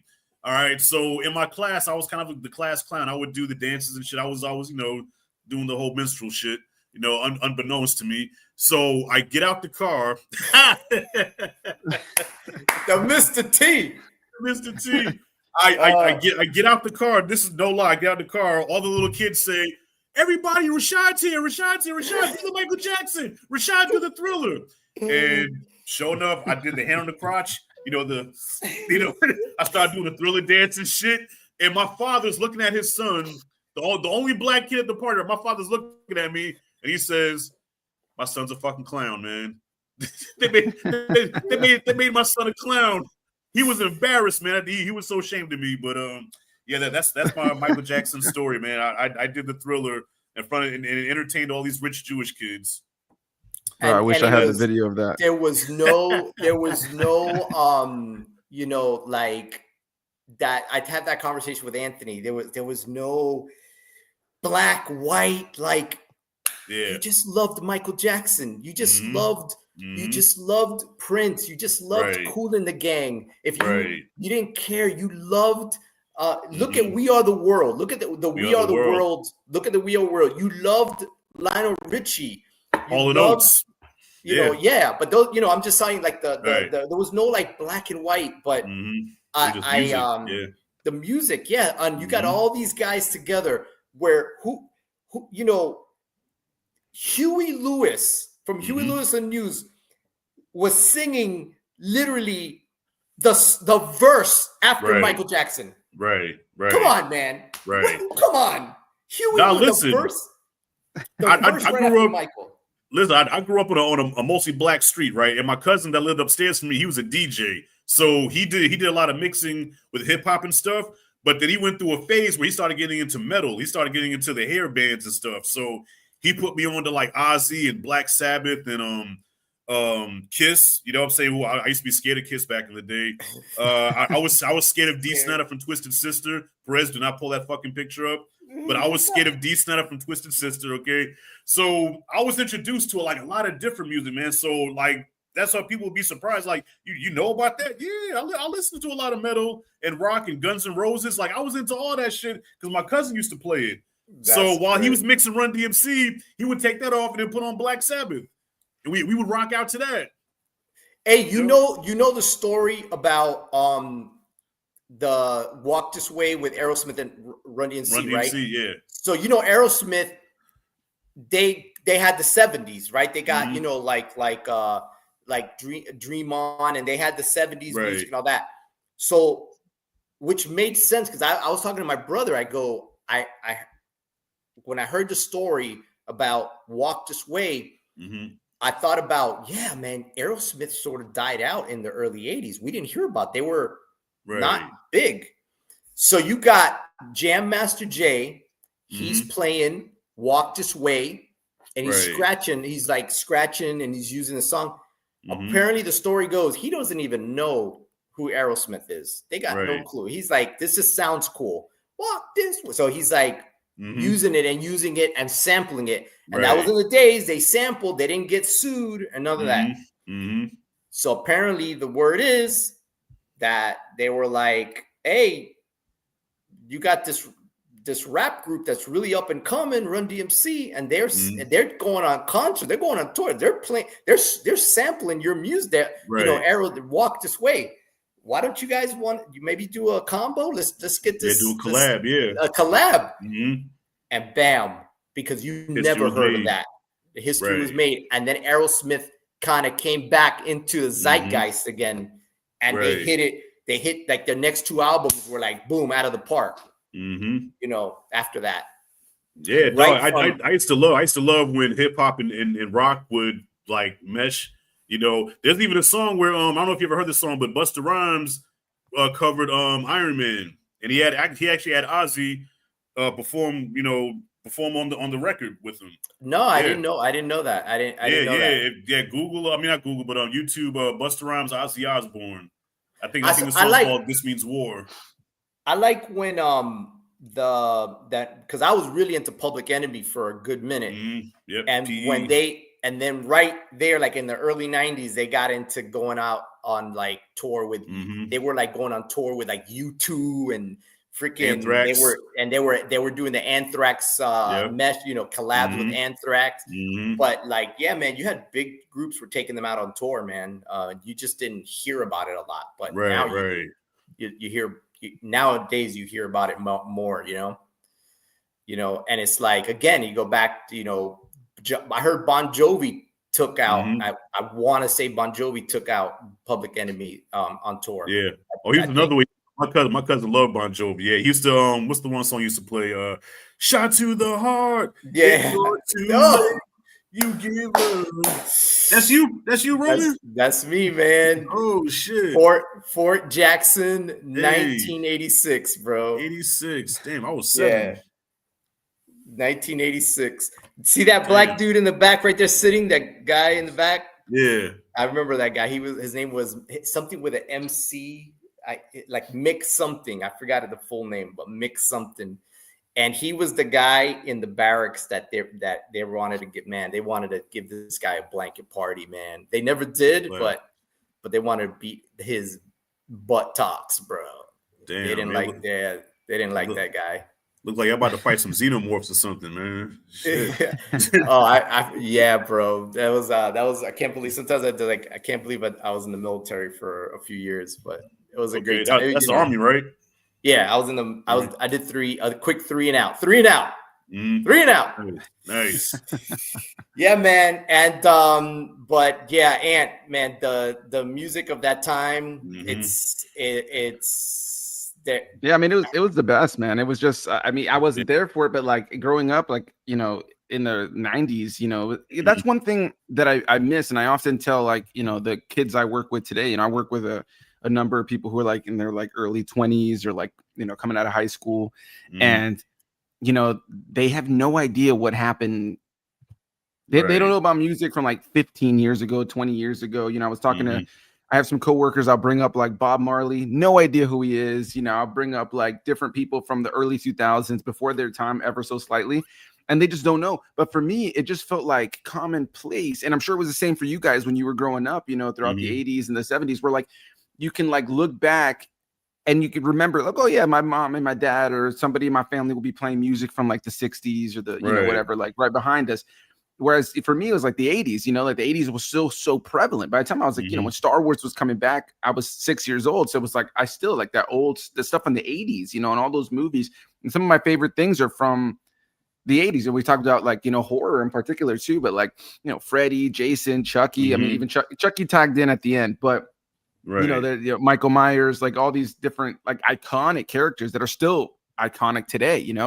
It's honestly taken until maybe the last few years to get like a new big horror icon with Art the Clown and the Terrifier movies. But like when you think about majority of them, there's maybe a couple other ones you can think of from like the 2000s and the 90s, like Ghostface or Jigsaw from Saw. Right, the Creeper. But even then, Creeper is not on the same level as like Michael and Jason and stuff. So the 80s just had like that like iconography, and I think it was like it was coming off of the creation of the blockbuster in the 70s with Jaws, and then it just became this huge thing. And then of course you have like the family films like an E.T. or so many films from the 80s that were just like really big for adults and families. But there was also a big, I'm curious your guys' thought, there was such a big emphasis on like films for adults. The 80s was a big kind of resurgence for movies for families. I think Star Wars kind of started that. It was like the kind of like the, hey, let's take the family to the theater, not that it hadn't happened, but when you look at the movies of the 70s and stuff like that, there was a lot more films for adults. And before the 70s, it was like most of the iconic characters you saw in film were like the horror characters, Dracula, Frankenstein, Wolfman, all those guys, you know. There wasn't an abundance of like, oh, like the big iconic characters, you know. The 80s kind of defined that. Until this day, we're still getting remakes of stuff from the 80s and the 90s in particular. So you could say Maverick. You could say Maverick. Just say Maverick. You immediately know where Top Gun, you know where it's coming from. Right. That's just one example. It was just an iconic time for cinema and for media in general. And then I kind of want to get your guys' thought. I pulled up that picture of Rashad there, but what do you guys think of when you think of attire from the 80s? Like just like the clothing style versus what we have today. Is there anything that you feel like should have stayed back there, or maybe something that you kind of wish was still hip? Well, that's where my compliments kind of end for the 80s, because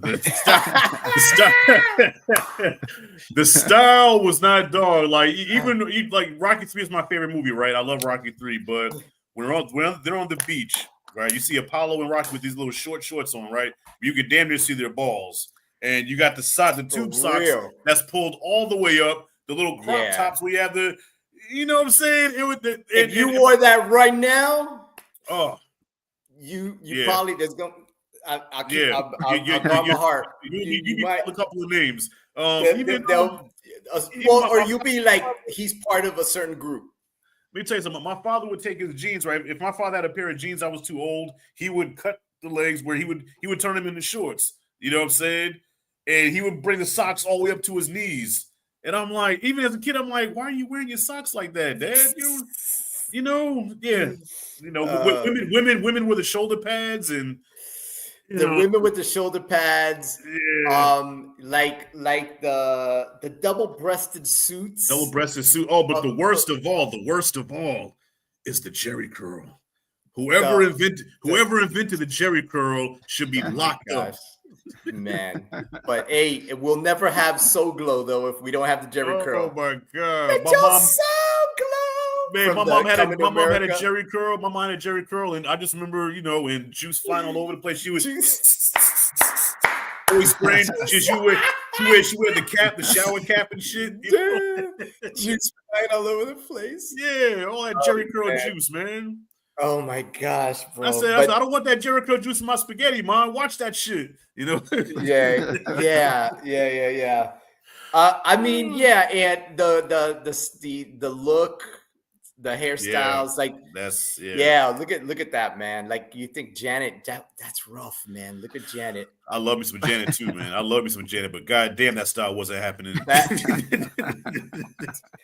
Man, there was like a little window right around this time, like when Janet did, Nasty and Control, Control, all that. Man, there was this little small period where I had that little bit of a.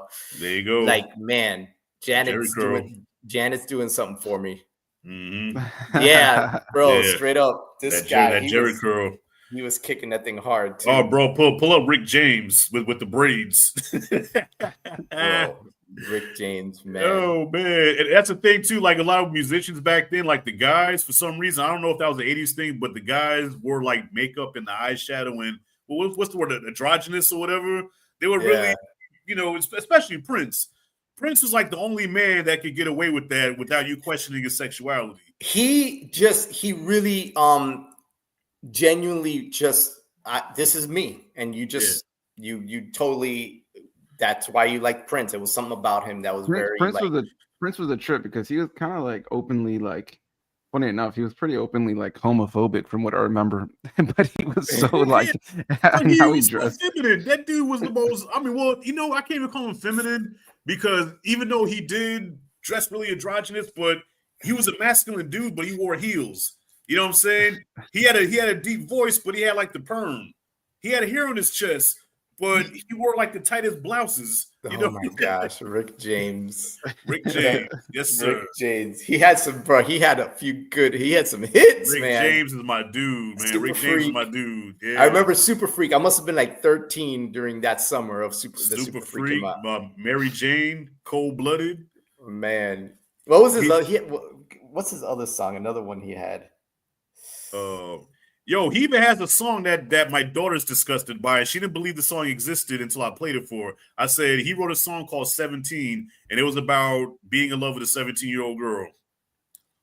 Oh my gosh. Do you remember that one song? I can't remember who the singer is, but it was popular. But they don't no 80s channel plays that.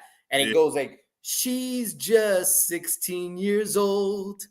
Leave her alone. I do know that song. That song. Who sings that, bro? Oh man. I know that song. He was like not to say he was a one-hit wonder. Benny Mardone. Benny Mardones, yes. Yeah. Okay, so Rick's song is similar. Okay, so Rick's song is, she was only 17, but she was sexy. And then it goes into the chorus. Right? 17, but she was young, fine, and oh so tender. And is that Benny Mardones guy? Yeah. Yeah, because I remember him from the video. Bro, and the song was popular. The song was popular. It's just that now, like you won't hear that played in 80s. Like in the 80s, you go to Pandora and play 80s music. That's not falling in the lineup. Nah. Yeah. Like there's no way. Because in the video, the video of that Benny Marsola song, you literally see him going up to the door, and this is a grown man, bro. This guy looks like he's in his late 20s or 30s. Mm-hmm. And he's like knocking on the door, and like the dad opens the door, and the dad's like, like, and it's a love song to a 16-year-old. 16-year-old. Did Aerosmith have a couple of videos where they introduced Alicia Silverstone, and she was like the love interest of Aerosmith, of Steve Tyler, right? She was really young, right? Yeah, she was like 15. Angel. You're my angel. Oh yeah. Yep, that was our introduction to Alicia Silverstone, and I was like, walking really sexy on because we didn't know her yet from Clueless or nothing. Right, we remember her from Aerosmith first. Yeah, that's right. Yeah, and then she did a movie called with what's the British guy, Carrie, the dude from Saw, Carrie Hughes, I think his name is. Great. What's the movie? I know it's called The Crush. Where he was married. He was married. No, he had a girlfriend, and his boss had a daughter who had a crush on him, and they kind of had like a little thing happening. But then when he realized that she was a kid, he was like, "Okay, I can't mess with you." But she became like a fatal attraction, and she wouldn't stop messing with him. Do you remember in that same era they had like the similar movies? Because then there was like what was that? With Rebecca De Mornay. Yeah, the hand that rocks the cradle. Mm-hmm. The hand that rocks the cradle has similar, she had the jealousy and, and then I almost want to say there was a third one that was very similar and it stopped, like The Crush. Wasn't it with early Marky Mark, Fear or something like that? Yes. I don't know if that was I think that was Fear. I think it was Fear. I think it was, but I know Fatal Attraction was the OG. Like Fatal Attraction was like that's the movie that made dudes scared to cheat on their girlfriends, man. Oh, when you watch, I don't know how you felt about this, but when you watch Endgame and they go back to that scene where Iron Man and Tony Stark and Steve Rogers, they go back to the 70s to where Tony sees his dad. Right. And then you see a young Michael Douglas with the CGI. Oh, yeah. Oh, man. Every time I see that, I always think of Romancing the Stone. Yep. And those movies when a young Michael Douglas. And I'm like, we forget that dude was also Mac in those days. Oh, yeah. Romancing the Stone, Jewel of the Nile, Wall Street. Yeah, he was Gordon Gekko, man. Gordon Gekko was the smoothest white man on the planet. Straight up. Now I'll tell you one thing. Yeah. I got an opportunity to stand. I was at a hotel. He was in the lobby. And he walked literally stood next to me. Stop bro. Playing. Yeah. And me and him were like right there. I'm like, yo, bro, Michael Douglas. You little dog. Because I'm 5'7". I'm not like I'm not anything taller. Anthony's taller than me, Yeah. But he was right, bro. Hands down, I know I was taller by at least an inch. Wow. Yeah, I wouldn't think that because on screen he looks about 6 feet. that's the movies, man. Movie magic, movie magic. Well, really quick to pivot things just a little bit more. Obviously, we're coming to 2 hours, so if you guys we need to bow out at some point. Let me know. That 2 hours. We probably won't go too much longer because I don't want to take too much of you guys' day. But 10,000 views for this video in Jesus' name, bro. Yeah, hopefully people tune in. I'm sure people will watch after the fact. But thank you to everybody who's been watching live. People have been coming in and out and dropping some comments and stuff like that and watching. So I really appreciate everybody. And whoever watches this after the fact, thank you. Now, the 80s, we talked about movies, we talked about action stars, talked about Rocky, we talked about, the music, we talked about the style. But one big part of the 80s for sure, and it's still part of what we see in the remake era these days, is the cartoons. So I'm curious if you guys have any cartoons you remember watching in the early 80s and stuff like that were just part of that nostalgia for you guys? Gosh, go ahead. Because that's probably for me the last of cartoons for me. Yeah. So I got a few for myself, but go ahead, you first, man, for sure. First cartoon I remember watching was they used to have double billed. It was Spider-Man and His Amazing Friends, and then the Incredible Hulk would come on right after that. Yeah, the one where he would transform into the Hulk, and when he transformed back, his shirt would be on. Yeah. I don't know why they would. Right, he would bust out his shirt and his shoes. When he changed back, his shoes were back on, his shirt was back on, his hair was normal. That's funny. Yeah, but they had Spider-Man and His Amazing Friends, the Incredible Hulk, and I was telling my kids about this, how Saturday morning cartoons, that was a thing, man.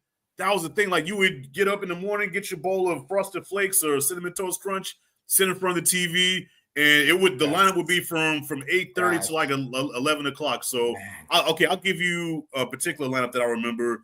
It started out with The Adventures of Batman and Robin, and then it would go Spider-Man, and then I think The Tick, and then there was another cartoon in between that I forgot what it was, and then X-Men would be the grand finale. They would show X-Men, the animated series, and then after that it was the Power Rangers, and then it would go into wrestling.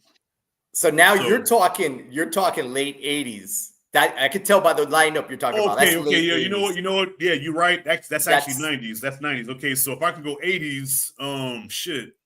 I could just tell, Yeah, 80s. You had Spider-Man's Amazing Friends, Incredible Hulk, but you had the Care Bears. Care Bears. No, not Care Bears, but Gummy Bears. You had those two, yeah.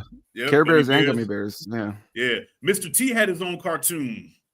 Right, he did. I didn't watch it much. I think I might have watched it a couple times, but for me, it was mostly if I go back to the very early days, it was getting ready for school. My mom would plop me on the kitchen table to watch to have something to eat for school. And then I would watch, and I used to tell Anthony, that's how I learned to Iron Man.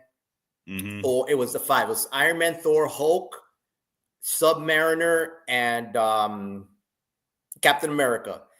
And they were not cartoons per se. They were, but they were those they would take them out of the comic moving comic books. I remember those. Yeah, I remember those. Yeah. And they would, and there would be a narrator. Right. He would narrate the show. And whatever. And Thor came and did this, blah blah. And that's how you watched it. And then in there was also the on some mornings was the OG Spider-Man. So I watched that. After school, it used to be stuff like the Flintstones, Scooby-Doo. Scooby-Doo, I still saw those on Saturday mornings. Right. Scooby-Doo with Super Friends. That's why when you said Super Friends. Yeah. So that's why when you said Spider-Man and Friends, I knew Spider-Man and Friends was a late 80s thing. No, that was early 80s. Yeah, Spider-Man and His Amazing Friends was early 80s. Oh, was it early 80s? Yeah, that was early 80s. Yeah. Because that and the Incredible Hulk used to come on back to back. And that was 81, 82. You know what I'm saying? And so I was real young back then, so I caught the reruns when they came on a little bit later. Yeah, did you ever watch Captain Caveman? Captain Caveman, yep, the Hanna-Barbera joints. Yeah. Oh, yes. I could keep. There's a lot of other stuff when you could go into the 70s, like you said, Hanna-Barbera. But like live action shows like Sigmund and the Sea Monsters or something like that, like the HR Puffin stuff. But that's 70s, man. Like those were. I think that's a big thing that, like, real quick, sorry to interrupt, but it's one of those big things that, like, I miss about the olden days. Because for me, like, growing up in the 90s, dude, cartoons from the 70s, the 60s, you know, all that stuff was, like, still pretty prevalent. Like, obviously there was things like Boomerang when I was a kid that would play these things often. But, like, I feel like it was still pretty commonplace to watch those shows. You know, like, when I was a kid, it wasn't weird to know who the Jetsons were. Whereas I talk to anybody today who like grew up in the 2000s and anything after that, and it's kind of just become like commonplace not to know any of that stuff anymore. You know, and it's nuts, like, man. That's the crazy part. You know? That's nuts. Like I was talking to some coworkers about the Flintstones, and they the only Flintstones they know are from Fruity Pebbles. Like, from the cereal box. The cereal box. Yeah. That's crazy. Yeah, I used to watch the Flintstones also. They're like the Flintstones and the Jetsons. They used to come on back to back. The 80s was also a time where they took movies, very violent movies, and made them into kid cartoons, man. You know, that's why I have such a connection to Rambo First Blood Part 2, because by the time Part 2 came, merch was crazy, bro. They had an action figure line. Like my father got me the entire Rambo collection for Christmas. Rambo came with the knife, he came with the rocket launcher. The fucking the AK-47, you know what I'm saying? And then on Saturday morning, you had Rambo and the Force of Freedom. So it was an animated version of Rambo putting on the headband, grabbing the knife. It was a Saturday morning cartoon. That's nuts, man. I never watched those. I was a little older at that point. Man, they made a Rambo cartoon. They made a RoboCop cartoon. And I can see that. In the intro to RoboCop, they don't say that Alex Murphy gets killed. They say mortally wounded. Okay, that's funny. They said, Alex Murphy was mortally wounded in duty, and now he comes back to fight crime as RoboCop. They had a toy line of RoboCop. They had the like I said, the cartoon series. They had the video game, the arcade game, a Nintendo game. All right. Like Ghostbusters was another one. I mean, that's not like a violent R-rated one, but you know, like they made like a cartoon for like little kids, you know, the real Ghostbusters, the real Ghostbusters, right? Yeah, exactly. Yeah, the Ghostbusters that had nothing, like it was based off an old show, so that's why they had to name it the real Ghostbusters, because the other one already had that name. You know what I'm saying? Right. Yeah. But real quick, before we get closer to the end of this, since we're already on the topic of TV shows, I just figured we'd talk a little bit about just 80s TV in general. Do you guys have anything that stands out? Anything that comes to mind? It's like, hey, that was just like, I had to sit down and watch this with the fam. Cosby Show, bro. 18.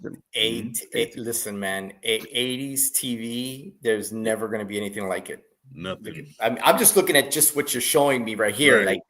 Like A-Team. Like that you take the iconic van, you know, Mr. You know, B.A. Baracus, you know, Taxi. You know, I was just telling Anthony we were talking about black comedies of the 80s, and yeah, bro, Rashad, yes or no?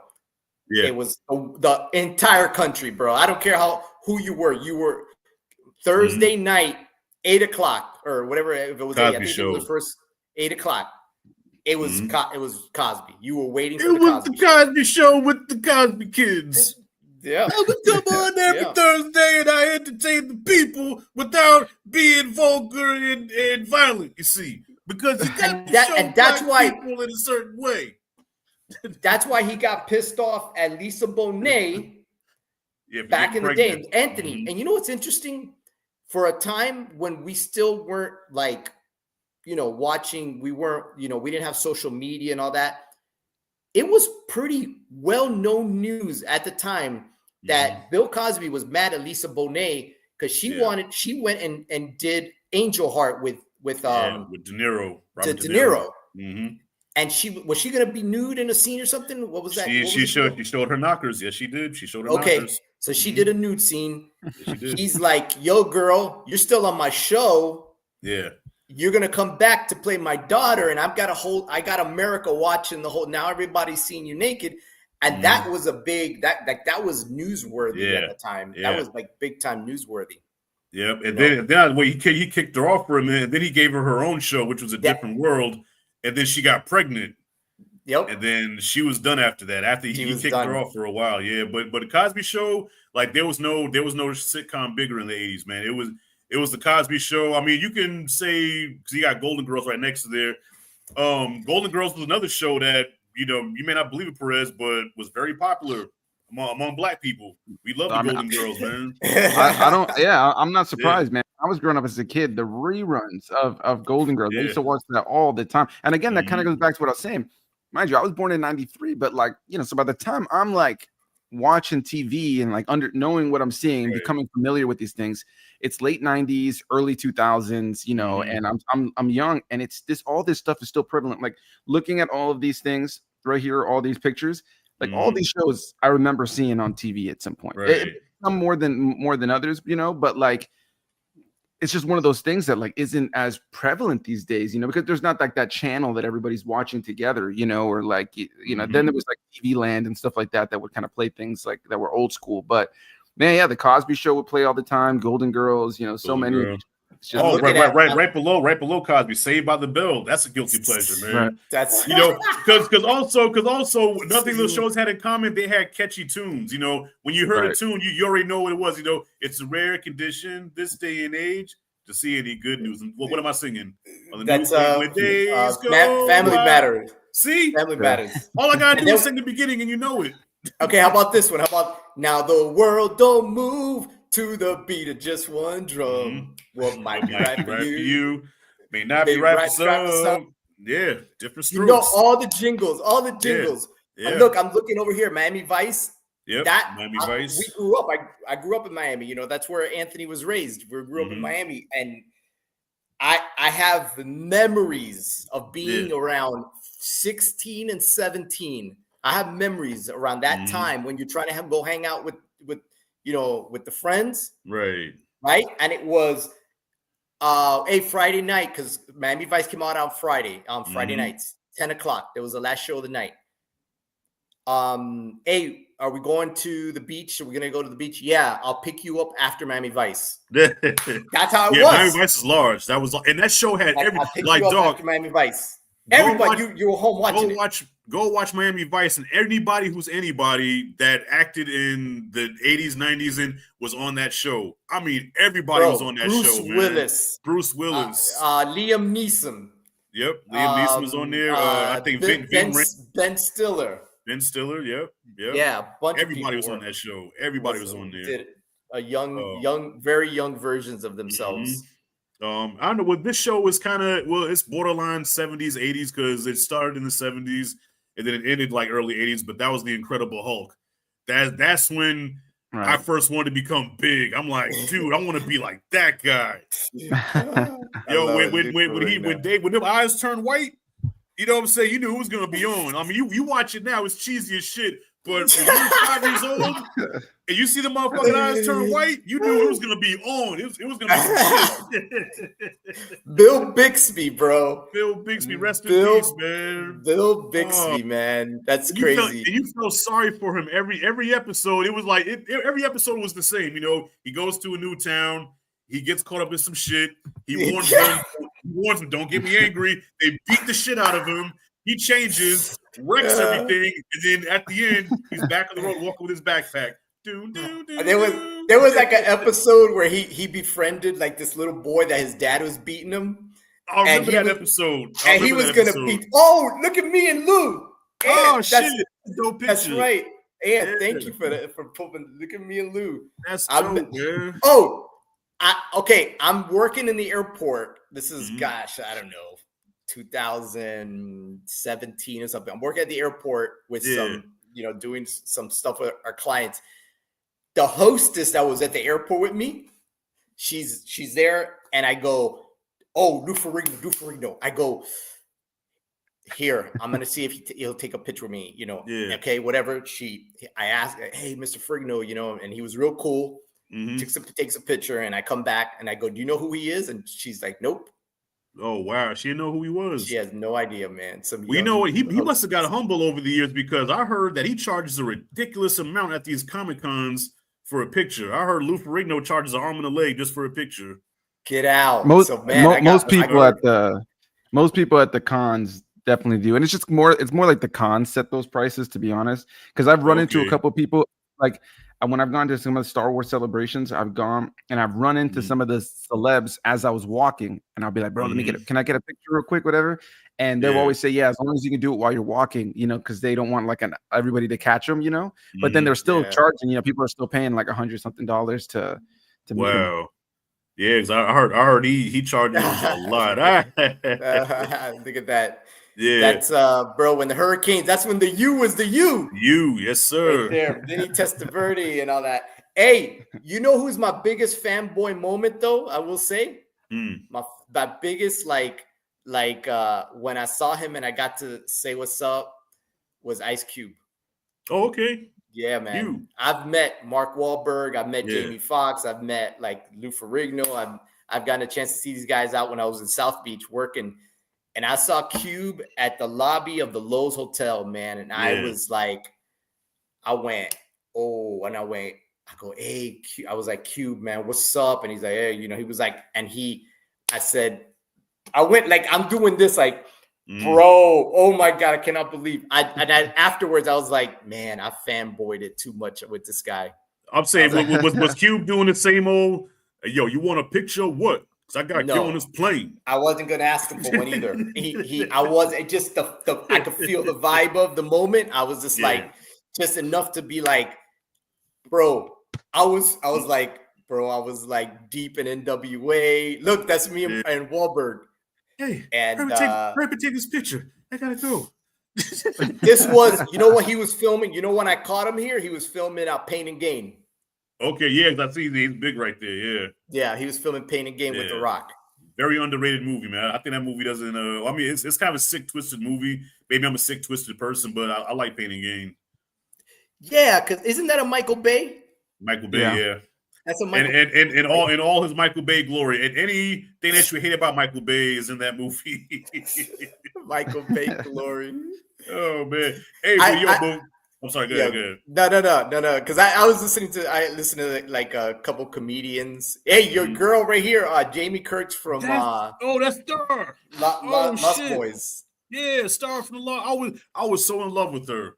I was in love with her, man. Cutie.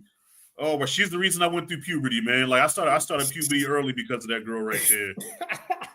My Lord. Man, what was that? I was just about to say something. I forgot. Anyways, I forgot. I was like, yeah, man. I saw her. She was trying to get a ride with our vehicles that we had. We were giving out rides in our Audis, but you got to have a certain card. Okay. And she came up to the booth and I saw her and I went, Jamie Gertz, whatever. I said, Jamie Gertz. She's like, yeah. She was like, yeah. And I go, and she's like, she was trying to get a ride in our Basel program. And I go, you got a Audi card? And she goes, no, that's why I was going to ask. I go, come here, girl. And I told her, I'll get you a car. Don't worry. I was the manager of the program of the whole car thing. So I was like, yeah, I'll get you a ride. So she got her friends and she goes, and she told me, you want a picture? And I go, yeah, let's go. She told me you want to. Yeah. Listen, no, my dumb ass, I would have threw a line in her, right? Well, not a pickup line, but I'm saying like if I see her walking away, I'll be like, "Where are you going, Star?" For a ride. I messed up because all my lines came afterwards when she was gone. Like I wanted to say, this is the only. Remember, Endgame hadn't happened yet. I was gonna say. You're the only person who's had Iron Man die in your lap, like Iron Man died on your lap, and she would have probably got a kick out of that. Yeah, I was in love with that woman, man. That was in Less Than Zero. You remember in Less Than Zero? Yeah, Less Than Zero. Yeah, when Robert Downey Jr. Robert Downey Jr. Yep. Yeah, he at the end he died. Like he dies on her. Like he. I think that was one of her last movies because she disappeared like after the 80s. Like she did. She did a movie called Quicksilver with Kevin Bacon. She did Crossroads with Ralph Macchio. Of course, The Lost Boys, Less Than Zero, and then she was gone after that. She kind of she did TV. She was doing TV. She did TV, okay. Yeah, I saw her on a show for a bit. She did Twisters. Yeah. She was on Twister, but not like she wasn't the head. You know, she was like third. What would you call that, Anthony? Third, like when you're third billing. Third billing. Yeah, like supporting cast kind of. Supporting cast, yeah. But you know, Perez, I know you're ready to wrap it up. I just want to cover one more thing. So we covered movies, we covered music, we covered cartoons, TV. But the one thing in the 80s that we have to throw in there also, bro, a key component that shaped a lot of our childhoods was wrestling. WWE, at the time, look at this. I'm sweating, bro. Look at me. I'm sweating. Bro, I wanted to talk to you when you said the cartoons and then you said a certain cartoon and then it moved into wrestling after that. Yep. I was thinking you must be talking about WWE, right? Yeah, WWE, yeah. WWF at the time, yeah. WWF. I'm sorry, that's what I meant. Yeah, at the time it was WWF, but then now, so if you had cable, if you had TBS and TNT, then you could watch WCW and at the time it was AWA or NWA. So like Dusty Rhodes and Road Warriors and Ric Flair, they were all on cable, but you got to watch WWF on Fox. You know what I'm saying? On network TV. Yeah, bro. Listen. I guess I know that anybody from your era, if the people who saw the Rock and that era, you know, Rock and John Cena and they're gonna say that's the best era because they lived it. Yeah. I'm sorry, man.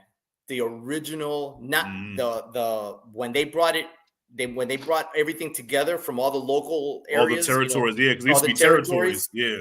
And they brought them in and they created WWF with their early bro, there's nothing, there's never going to be anything like that. Now the Attitude Era comes close.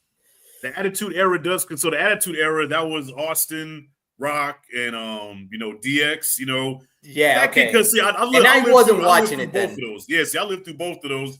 And when I say that, as large as Hulk Hogan was, and Hulk Hogan was like the god of wrestling, but I never heard a bigger pop than when you heard that glass break and Stone Cold comes out there chugging the beers.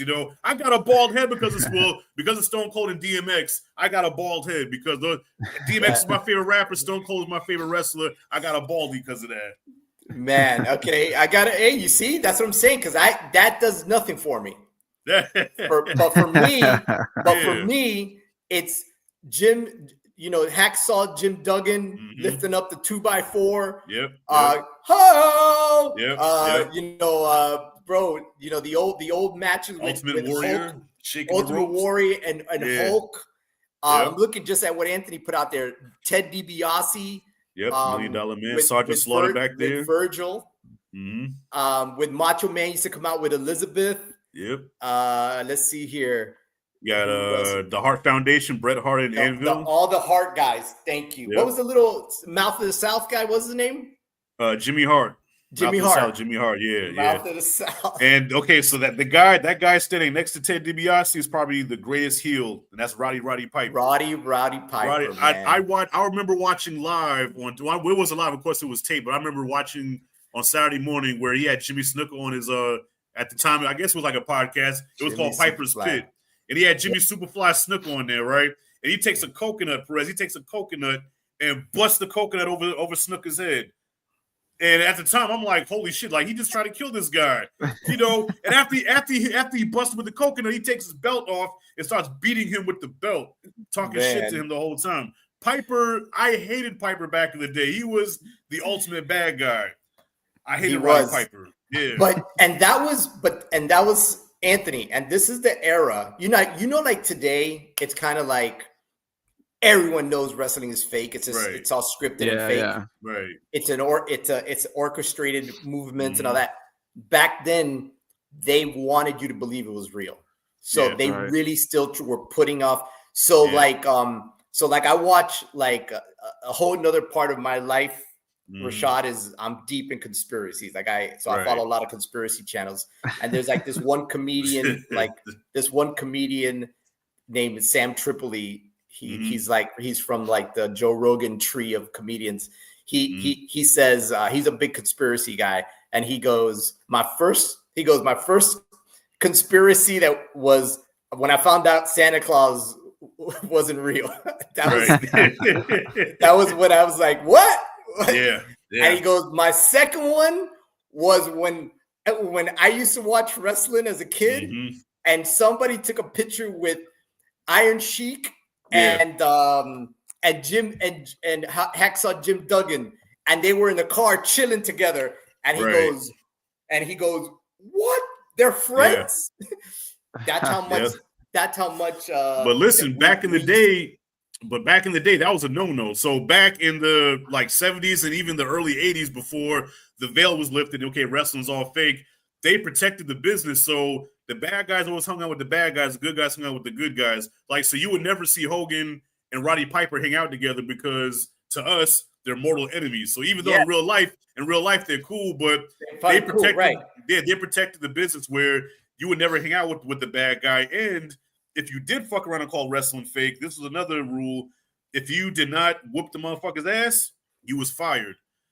So there was a segment with John Stossel and Dr. D. David Schultz where he was interviewing him on TV. He says, "Yeah, I think this is fake." He said, "Oh, this is fake, huh?" Oh, I've seen that. I've seen that. Yeah, that's fake. What's wrong with you? That's an open hand slap, huh? Yeah, it's fake, huh? What do you mean? That they tried to protect the business big time in that era. I would say throughout the 90s, there was still a lot of that. Like, at least for me, that I can remember. Like, it was still kind of trying to be it was still trying to be like.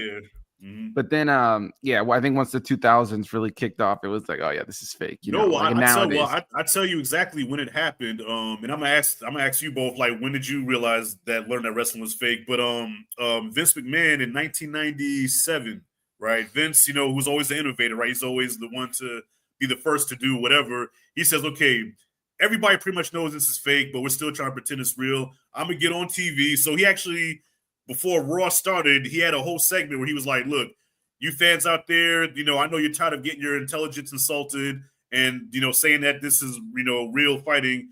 It's not real. It's scripted, as you all may know. So he pretty much on national TV lifted the veil and said, hey, this is all a show. This is entertainment. This is not real. And a lot of the wrestlers hated him for it. Especially the old school guys, they hated Vince for doing that because, you exposed our business. Why the fuck would you do that? Yeah. They hated him for it. So for you, okay. So Roman, when did you realize that wrestling wasn't real? I don't know if I have a moment. But I would probably say that during my day, during that whole Coco Beware, all those years, I was sort of I would watch it and just be like, I know something about this has to be fake, but the way they were such mortal enemies in the way they yelled at each other, the way they talked crap, I still bought it. And then I went away from it, and then the whole Rock era, the Attitude, you call it the Attitude era, that when the Attitude era came into play, and a lot of my old guys were sort of disappeared. The guys I used to follow kind of were out of the picture. Right. Then I just sort of realized oh man, I think a lot of this, Roddy Piper was doing movies, Randy Savage was doing commercials. Right. I was Step into it. Yeah. And I was kind of these guys, they're just all and I would. You know what? Let me tell you. Let me take this back. Okay. I saw an interview with $1 Million Man one day. I saw an interview a long time ago. Yeah. I saw an interview with $1 Million Man, and he kind of he exposed a little bit of that. The business. Yeah. See, back in the day, you would get stomped out if you didn't keep kayfabe, they would stomp you out. But for me, okay, the last time I thought wrestling was real was, and this is the peak of my wrestling fandom, was WrestleMania 3 when I saw Hogan slam Andre the Giant.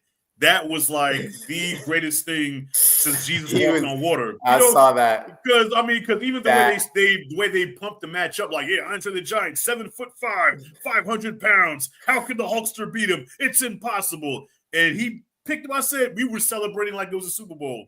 Not too long after that, I happened to be watching the wrestling show, and I started noticing that the punches weren't connecting. And when they would stomp their foot first before they would stomp their head. So something in my brain. That's the kind of stuff I would be looking at it going, yeah. Is he really kicking him? Is he really kicking him? Is he really kicking him? Like Right. That's the kind of things I'd be looking. Now, when I watch the local stuff in Miami in the 70s before we got to WWF, right? Like the stuff that the regional stuff on Saturday afternoons, I'd be eating my croquetas and my croquetas in the living room watching. I was like, this is real. It's real, yeah. That's real. Like those guys that were pulling it off in those days, the old 70s days, I was like, that's real. That's why I can't watch it. Like I tried to get back into it because I did watch WrestleMania from last year. And I'm trying to get back into it, but ever since the veil's been lifted, it's just not the same. Like once it was really exposed like that, like when you watch that movie, that what's his name did? Ant, come on, we talked about it. The Von Erichs movie. Yeah, the Iron Claw. The Iron Claw. Yeah. When you watch that movie, okay, watch anybody. If you're listening to this and you're like, you guys weren't buying it back then. No, watch Iron Claw. Yeah.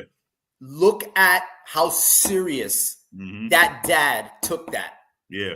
And how serious he was training his sons to be in that business and how they needed to portray wrestling of that time, of that era. You know what I'm saying? That look how serious that's when I saw the movie, I said, that's how it was for real. You know? Yeah, like it was real to us. It was so real to us that we used to, as kids, we would perform those moves on each other. All right. It's amazing that I'm still alive because my cousin almost killed me. But I had an older cousin, and the one that stays upstairs from me, he would call out the move before he did it to me. Right. So we'd just be walking past each other and he'll say, belly to belly, bow, slam me. Right. I'll be sitting there on the floor watching cartoons, right? And he'll get on the arm of the couch, do the superfly, bam, land right on me.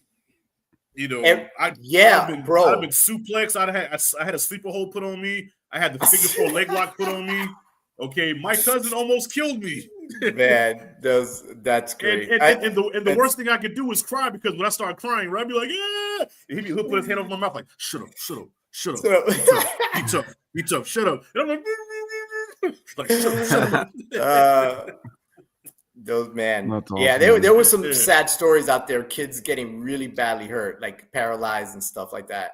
Yeah, and I remember that happening when I was a kid too, because it was still pretty prevalent. I think now you see a little bit less of that. You know what I mean? Because everybody kind of knows the facade; it's a show. But where you see it really is, and I know I've sent my dad some of these videos. Is those like amateur, like these amateur, like just like small, like roadside little wrestling shows. Those guys are putting themselves in the ER for the next 10 years in a coma just for $10 and a pack of Marlboros or something, like Hey, and speaking of staying on the wrestling tip, bro, they live with Roddy Piper, OG conspiracy movie, top notch OG conspiracy movie. With him and I think it was Keith David. Keith David. Yeah, they live. They live. OG, man. Yeah. They still, conspiracy theorists of today take clips from that movie. Right. Because, putting on the glasses and the politicians. That movie was definitely ahead of its time. Because it's way ahead of its time. At the time, people didn't get it, and it flopped at the box office. People didn't really, but now when you watch it now, you're like, holy shit. Yeah. This is great, But like that fight in the alley with Roddy Piper and Keith David. Fight, he's like, yo, we're gonna fight all night until you believe me. Right. Until you believe me what I'm seing, basically. Well, that's the mentality of wrestlers back then. Wrestlers believe that, like, even though this is all, that's a dope ass poster. That's OG dope. Right there, that's man. Dope, yeah. But yeah, that's the whole thing. We have to sell the illusion, and if they don't buy the illusion, we'll beat it into them. Right. Yeah. Go up to a wrestler back in the 80s, especially somebody like Haku or or Dr. D, or even who's another notorious tough guy. Shit, even Andre. Like, imagine walking up to Andre the Giant and saying wrestling was fake. Yeah. It'll be a bad day for you. Yeah. Honestly. Well, guys, go ahead, go Ant. ahead. Go ahead. No, go ahead. Thank you, man. No, I No, was of just gonna course. say, and like when you watch Thunderlip's Right. part of Rocky 3, Mm-hmm. and then you hear all the like Hulk Hogan, getting that phone call like Right. from Sylvester straight up, he's a nobody at the time, maybe he's known in little circles, obviously, Right. but not nationwide. And it's kind of like, does anybody give Sylvester Stallone the freaking props for creating the Hulk Hogan figure? Thank you. You know what I'm saying? Dog, I've been saying that. I'm like, dog, if it wasn't for Stallone and Rocky 3, we would not have the WWF, because they fired, like, Vince McMahon Sr. fired Hulk Hogan, right? Rocky blows up. Vince Jr. takes over the company. He buys his dad out. He's like, get out of here, old man. You don't know what you're doing. I'm taking this shit into the future. Hires him back. All right, we're going to make you into a good guy, because Hogan used to be a heel. I don't know if people know that, but Hogan used to be a heel. He used to be a bad guy. We're going to make you a bad guy. You're going to be the All-American, and we're going to do this whole rock and wrestling connection. We're going to bring in Mr. T, and that's how WrestleMania 1 was born, because Hogan and Mr. T sold that shit. So, motherfucker, there would be no WWF. Thank you. Yeah. From that Thunderlips scene. Yes. Thunderlips is here in the flesh, baby. And then the ultimate male versus the ultimate meatball. And then at the end, when they're taking the picture, and he's like, you saw right there was like the shift. Mm-hmm. He goes, it's all for charity, Yeah, it's like, nice match. Nice match. Why'd you get so crazy about it? That's the name of the game. Why still time? Can we get this Polaroid? Yeah, sure. Totally cool, man. Bro. And go ahead, Andy. I know you got to wrap it up. Yeah. No, I mean, awesome. Listen, this has been a blast. I've loved listening to you guys go off. We're going for almost 2.5 hours, so I don't want to take too much of your guys' day either. But I mean, this has been awesome to hear. Just to more often than not, I have to kind of like lead the charge with all these conversations. So it's been really nice to kind of just sit back and kind of produce it, get the pictures going while you guys were talking and stuff like that. So, man, just the passion you guys have for the 80s, the nostalgia behind it, the things I can tap into too, but more just like all those lines that come to mind. The same way that when I think about movies from the 90s or the 2000s that kind of have that same kind of impact on me, it's awesome to kind of to hear that love that you guys have for the 80s and those different chapters and those different elements, man. There's so much of the 80s that's still popular today or trying to be like recaptured today from the 80s, that just like it was just a time that like even people today, there's just this weird nostalgia for that time for people who didn't even exist in that time, including myself, so yeah, guys, man, this has been a blast for sure. And of course, I want to give you guys a chance really quickly to, say something, last little piece about the 80s, or maybe just one last little bit here of just like what you feel is missing today that made the 80s what it is. Whoever wants to go first, feel free. And then we'll come to a close on this. Earlier, Rashad said it's the originality. I think a lot of the kind of like what you guys say, the IPs, IPs, right? IPs were created. A lot of the most famous popular IPs were created, just happened to be in that decade with with music, with the movies, a lot of the TV shows that later on they try to duplicate, even till today. They've done major motion pictures of the A-Team. Miami Vice. They've already done they've redone Magnum PI. You know what I'm saying? The Ninja Turtles. The Ninja Turtles is one of those that like till this day, Ninja Turtles are still a thing, They'll still make movies. Yeah, they'll never stop making movies of the Ninja Turtles. Right. The Scooby-Doo was a cartoon, later got made into an actual movie, with the Freddie Prinze years and all that, those movies with Scooby-Doo. Yeah. I'm not thinking of all of them. It still can go on. I mean, they reboot Ghostbusters with Paul Rudd and they still bring in the old stuff. They drag in these, Bill Murray and these guys because you still want to feel right. Even though they're bringing a rebooting, you still want to feel that old cast. It's not going to be the same without talking or having the old cast. Top Gun does the sequel 30 years later. Bro, 3-0. Yeah. 30 years. And the dude just kills it in the box office. Saves theaters, man. Saves the theaters. Yeah. Facts. Top Gun, okay? Where I was back, I told Anthony there was like kids at our old church. Like I made a reference about a Top Gun reference, and the kid, this kid was like, "What's that?" And I go, "Oh, it's from Top Gun." And what's that? What? Like, yeah, you might have that. You might have where they don't know what that movie is, but doesn't matter because you go make a sequel 30 years later, and you bro. Right. You make $1 billion, boom, like this.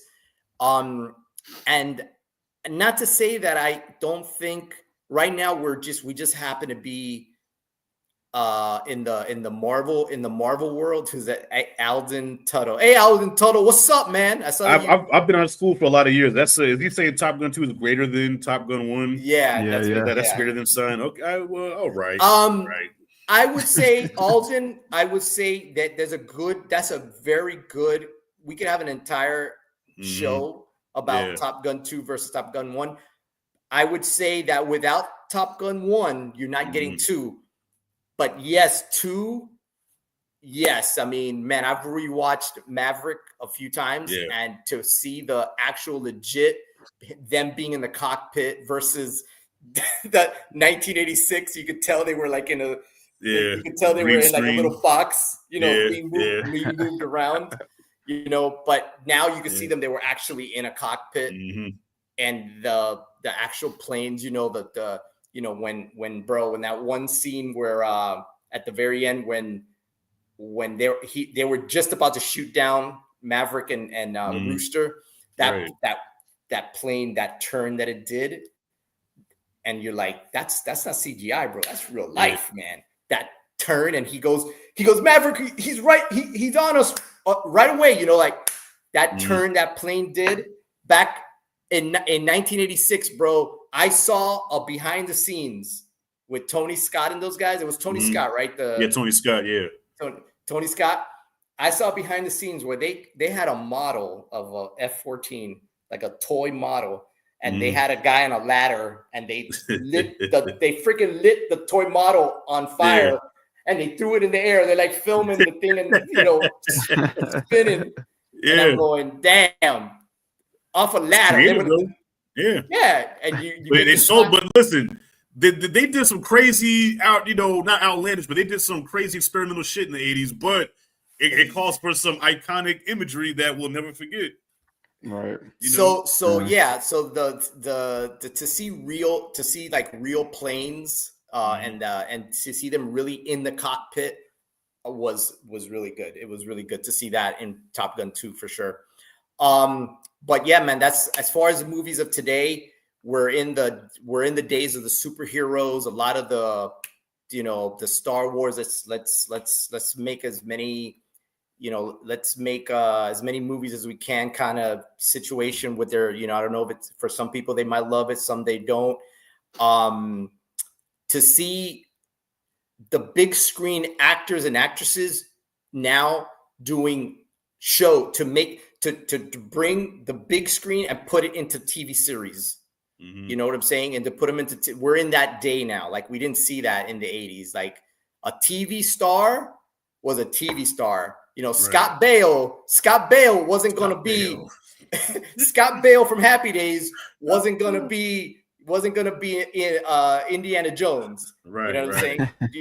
That's why I'm surprised to see Alex Keaton play Marty McFly. I'm like, those were those one in a while one-offs. Right. Yeah, and that happened with Michael Keaton too with Batman in '89, right? He was Mr. Mom. Right, Mr. Mom. He was already doing movies. Yeah, he was already doing movies, but he wasn't Batman. but he was Mr. Mom. He was Beetlejuice. Okay, so think about this, Perez. Yeah. Before we saw Batman, he had a pot belly. I'm the ghost with the most, babe. And they announced the shit. I remember Mad Magazine had a little thing where they had Beetlejuice with the Batman cowl on. And we're like, dude, this is gonna be trash, man. We were so mad. We're like, dog, what are you? Y'all fucking Batman up, man. Do you know what it would be equivalent to today? If Ben Stiller became Batman. Yeah, similar. It was kind of like it was comedy, and then next you're gonna be Batman. You're gonna be Batman, but he pulled it off, bro. He pulled it off in spades. He pulled it off. I was the same way. I was like, this is Mr. He was Mr. Mom. He was Mr. Mom. He was the car movie, Gung Ho. He was that. Yeah. To me, he was Mr. Mom all the way up to Batman. And then he became Then he became Batman. Then he became Bruce Wayne. Right. But I was like, dang, this dude is gonna be Batman. Oh, but he killed it though, man. He did the damn thing. And it's funny how over the years he's more popular now as Batman than he was back then. Yeah. Everybody always says now Michael Keaton is the best Batman. I'm like, yeah, well, he's my Batman. He's the Batman I grew up watching. I don't know about Christian Bale. Christian Bale blew that thing out the water. They can't. I'm sorry. He did. But the voice though, the voice gets me every time. Where are they? What are you doing in there? I'm not wearing hockey pads. Like which one? Christian Bale? Yeah, Christian Bale. Yeah. Swear to me. Yeah, swear to me. I'm like, dude, just bring it down a notch. All right. Yeah. I wonder. Do you think Anthony? Do you think that was his voice? Was that Christian Bale doing the voice? You mean? Yeah. That was him. Yeah. Okay. Now Ben Affleck used the voice modulator thing, but Christian Bale was actually doing that. And then I guess when the person left, then okay, there's nobody there. Why are you still using that voice? Because I'm Batman. There's nobody around. You can talk normal now. Yeah, I was wondering because man, sometimes you cannot. There was some of those lines that sounded really cool, like a swear to me, but then the the other one where like I'm not wearing hockey pants for sure is one of those. Even though that's kind of funny, but it's the one where like what's her face when she thanks him at the end of the first movie and he's like, and you'll never have to. Like he says that to Commissioner Gordon. Yeah. That's right. It's Commissioner Gordon. He goes, "You'll never have to." Like, or like when he's of course it's been made as a meme now when he's like in the car with Rachel and she's passing out and he's Rachel, yeah. It's become a little bit of a goofy thing, but I mean that 80s though Batman that the only thing for me, man, just quickly on that note was I love Michael Keaton as Batman, like in the suit. Right. But I never really liked him as Bruce Wayne. I thought sometimes he was weird as Bruce Wayne. Like, especially that scene where it's like, you want to get nuts? Let's get nuts. Like, I love that. That's the greatest line of the whole movie, man. That's they use that as an iconic moment. Yeah. Right. That's one of those lines I've always thought was so it was just so weird. And we got some agreeance there saying that he loves the Dark Knight trilogy, but Bale's voice absolutely sucks. I like Bale's voice in that. Mike also popping in here to say there's only one action movie star in modern time. That's Tom Cruise. Whereas in the 80s, there was quite a few. I feel like everyone nowadays is a movie star, whereas in the 80s, you had to earn it.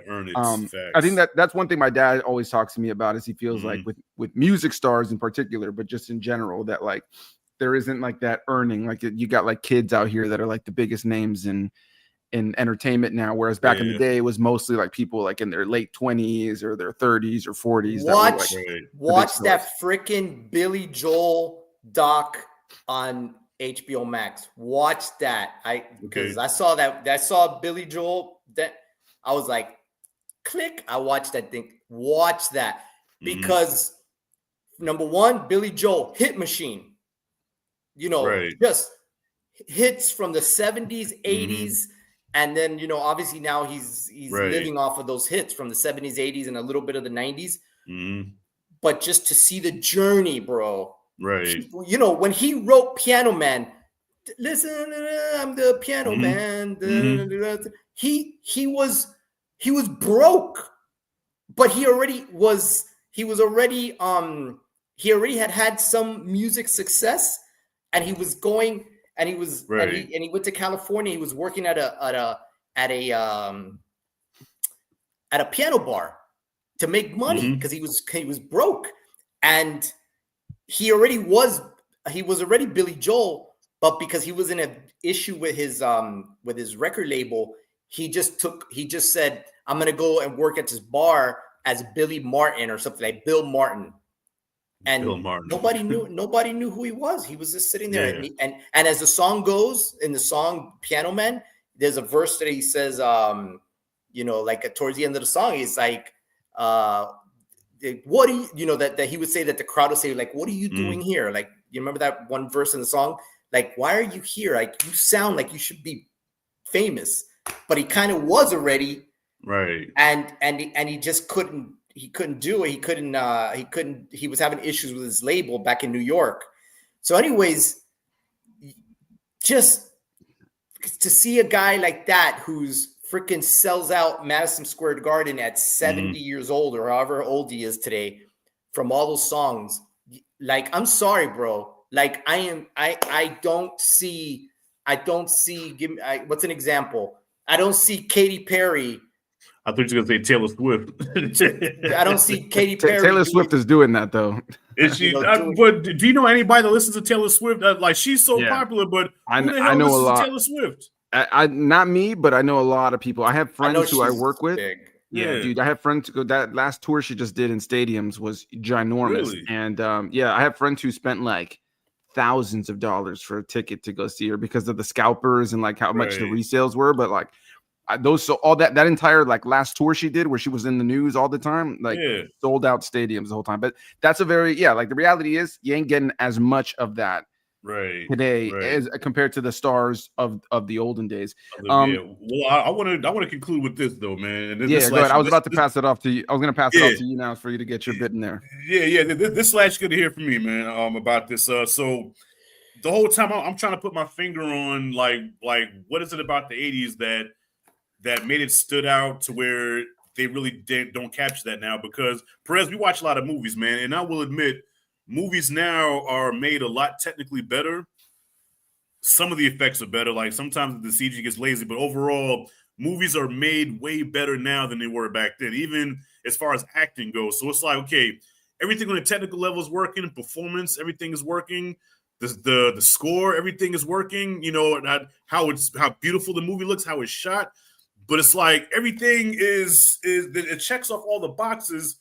But it's like the 80s just had that magic that these movies now just don't have. And maybe I'm just getting old. Maybe it's just me, Perez. But it's like the 80s, as flawed as those movies were, just had that certain charm to them where you're like, so like if I say Stay Gold Pony Boy, you know what I'm saying? If I say Yo Adrian, you know what I'm talking about? You know, if I say I'm your worst nightmare, you know what I'm talking about? You know, I'll be back. Yeah. Like the catchphrases, the memorable moments, the iconic moments, the scenes that always stand out.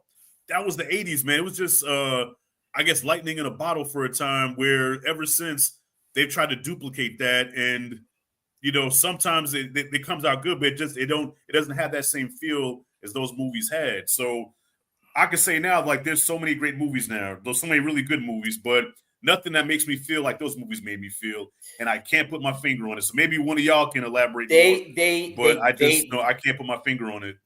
They got John Wick. They hit it with that. That's kind of like an old school situation, like in the 80s. They got a character like John Wick, and they've just like rode that. They're riding that bad boy 4 deep. I heard they're going for 5 now because they don't get that many. They don't get those opportunities anymore.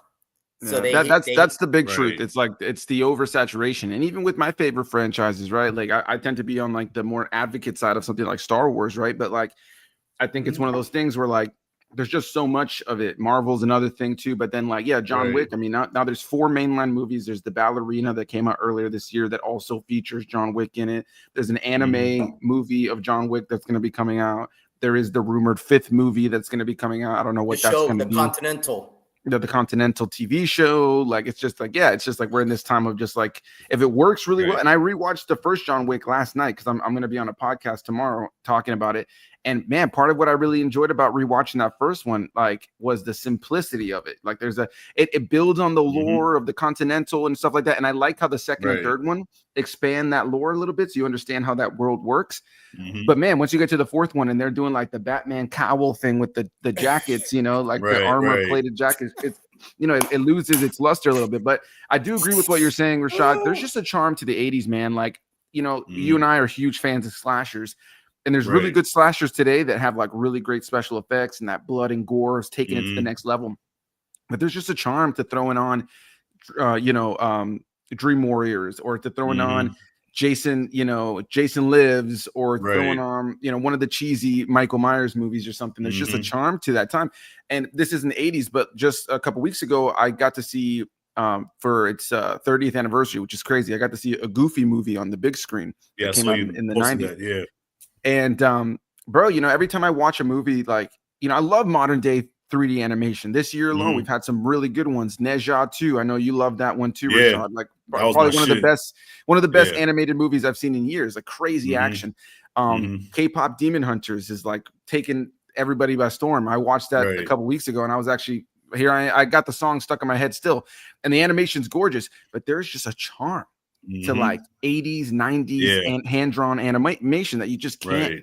You know, there's just something to it that modern day stuff just isn't able to capture in a way that I think is going to be timeless. You got great movies that are great for a season, but it's that timeless part. And I think that that's where the 80s are really, really, really strong. So yeah, guys, this has been an incredible chat. We should do a part 2 somewhere down the line, maybe pick like the 90s or something. And we'll talk about another era of stuff or something specific. The two of you guys flowed off each other perfectly. It was nice, like I said earlier, to kind of like take a back seat and just kind of produce the show with some pictures and stuff like that. But it was great to kind of just hear that passion. I know people were coming in and out of the stream. We had some times there was quite a few people watching. Some people it was lower numbers, but all in all, people seem to be enjoying. Got some comments here saying like loving the stream. Scottish Greek geek guy popped in here saying howdy folks. Like, we've just been getting some love in the comments. People have been enjoying the conversation. And so whether you watched it live or you're watching this after the fact, thank you so much for taking the time out of your day. Rashad G, link to him is down below in the description box, so go give his channel some love. I know Rashad's always got great stuff coming out there every single week. My dad does not do anything video related or any sort of like podcast or anything like this. Was just a fun, hey, like, let me hop on here to chat. It was great to have you on, Pops. You know, we'll make it a thing, maybe get you on here again somewhere down the line. Yes, sir. So appreciate you taking the time. Any final things you guys want to say real quick before we wrap this up? Nah, I got it all out, man. Yeah, and thank you, my boy. And yeah, for anybody listening, give these two guys a lot of love on their channels, man, for sure. All right.